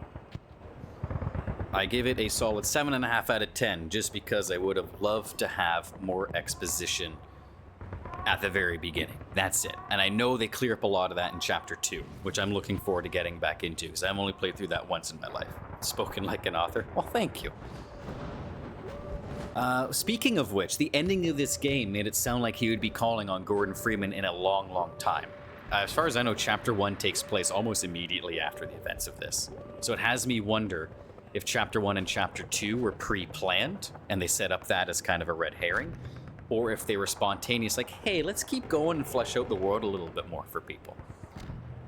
We'll know more when we go in and play, and I've only played those once in my 30 years on this planet, so I'm looking forward to seeing what else they have in it and putting it under this scope. And in terms of that finishing, it finished with only 5 minutes left in the stream, which is super convenient. So, yeah, tomorrow we'll be doing Chapter 1 in VR. I am going to make sure everything is charged and ready to go. I am actually going to go from this stream to plugging them in immediately. I'm also going to upload last Wednesday's VOD. Scavitus, thank you for following, my friend. I appreciate that. Thank you very much. Oops, misclicked. Yeah, huh? That's something I would say to my buddies. Thank you. And actually, I think that might put me into affiliate status now. It might. I'll know for sure in a little bit. It takes a little bit for the requirements to tick over, but that may have pushed me into affiliate now. Which, if it has, thank you. He likes Half-Life. Dude, I like Half-Life. It's a fantastic series. Like, the storytelling sins in the early game are what they are. You know, especially because I know they kind of make up for it in Chapter 1, Chapter 2. And I'm looking forward to going into that and seeing exactly how well they explain it all. Yeah, I'm going to cancel. I'm not going to cancel. I'm going to finish this stream, plug in my headset and the battery pack, and get those charged and ready to go for tomorrow, so there's no battery dying issues. And we will check out Chapter 1. It's not very long, so we might finish it tomorrow. I can't make any promises. I'm going to try to. Yeah, it's definitely G-Man over there. He's slowly moving over. Because he started, what, over here? Like half hidden? Hey, man, I see ya. And then after Chapter 1, because I know Chapter 2 is longer, we're going to take a brief break from Half-Life, and we're going to look at the Battlefield 6 campaign. because that story was a solid 6 out of 10. And I know exactly where they went wrong with certain things for me as an audience, and I'm looking forward to examining that under a microscope. And then we'll jump right into chapter 2, as it's a little bit longer. And then Alex after that, which I'm very excited for. Yeah, so that's the layout. Tomorrow we start chapter 1, possibly finish it. Friday will be another sandbox stream, so that'll be more mod of Minecraft, take a break from story stuff. Next Wednesday will be likely chapter 2 or finishing chapter 1. Do I have any plans to try Entropy 02? I'm actually not familiar with that is. Let me take a look at what that is real quick. Entropy 02. Let me see here. Actually, I haven't heard of it. Pause that. It's a mod for Half-Life 2. Community-made mod. Possibly. Half-Life 2 mod's fan made. It's not quite Valve Club. I think they did a really good job. Maybe. I see it is overwhelmingly positive with 18.3 thousand reviews on Steam. Command a small army of combined synths and soldiers on a northern campaign to capture Dr. Judith Mothsman. Maybe. Maybe. I have a lot of games I want to get through, and the only reason I'm a maybe and not a hard yes is because I'm hesitant to add modded stuff into my repertoire because I have such a big list already. And adding mods into it will make that much longer. It's not a hard no.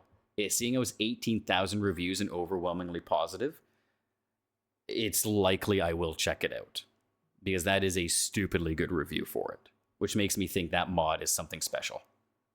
If it's a special mod, I don't mind doing it at all. I'll look into it more. But right now, it's a maybe. I'm leaning towards yes, but it's a maybe. If I do it, it'll probably be after Half-Life Alyx, because I want to do the main story stuff before I branch off into a mod. Just don't go in expecting Half-Life 3, like some people say. Yeah, I'm one of those people that like to temper my expectations. I'm not going to go into it expecting Half-Life 3 unless it's titled Half-Life 3 by Valve Software. I'm going to go in thinking this should be a high-quality mod. Because that's what it looks like to me, is a high-quality mod. A lot of people don't temper their expectations very well and get disappointed when they realize they're historical fiction book set in 1200 AD or BC, or sorry, CE, I guess it's modern day, doesn't have spaceships in it. People are always silly that way. I see people complain on a fantasy book like, oh, this book was all about dragons. Oh yeah, it's called the Dragon Chronicles. Random name. It was not a one-to-one reference, but similar. People can be silly. Yeah, so I may check that one out because I'm quite enjoying the Half-Life stint right now, in all honesty. Like, I'm not going to say no. Oh, 1 second. Apparently, I left my Act 2 for my manuscript open. Let's close that. Don't need that open, using up resources. So yeah. So tomorrow, chapter 1, hopefully we finish it. Because apparently it's 3 to 5 hours. So if we stream for 3.5, I might be able to finish it if I push it longer or start early, which is possible. Oh, G-Man's moved again? He's peeking out at us like a little peeping Tom. So chapter 1, then we'll likely start the Battlefield 6 campaign as just a quick break so it won't get burnt out for Half-Life. And Fridays, as always, will be... Yeah, so now let me redo this. Getting my wires crossed as I'm talking and reading at the same time. Tomorrow, chapter 1. We should finish it. Friday, our usual sandbox stream should be Minecraft. Next Wednesday should be Battlefield 6. Thursday, we'll likely finish Battlefield 6. Friday will be another sandbox stream. The following Wednesday will be chapter 2. Moving, fail button got stuck. I do that all the time. Fun Easter egg, the moving guy. It is. Look, you can barely see him now. He's just a little line. He's poking out the corner of his head. Man, if I could get free cam in this environment, it'd be a lot of fun. So, anyway, I'm going to wrap that up there. I got some chores to do. I got a kitchen to clean. I want to thank everybody for coming out and thank everybody who followed today. It's actually been the best stream for followers I've ever had. So to all of you who followed, thank you so much. I believe we have hit affiliate status now, which is neat. Thanks for streaming. It was fun. It was fun. I had a good time. It was fun talking about the my history as a writer and, you know, the martial arts stuff and baking stuff and whatnot. I appreciate the company and the good conversation. You guys rock. So thank you very much for coming out. We'll be back tomorrow for some Half-Life 2 Chapter 1 VR from 11:30-ish until 3-ish. Again, it might start early, we might run late depending how things are going. And I hope you all have a fantastic rest of the day. Take care and see you in the morning. Sweller and Shakespeare boy. Thanks. See ya.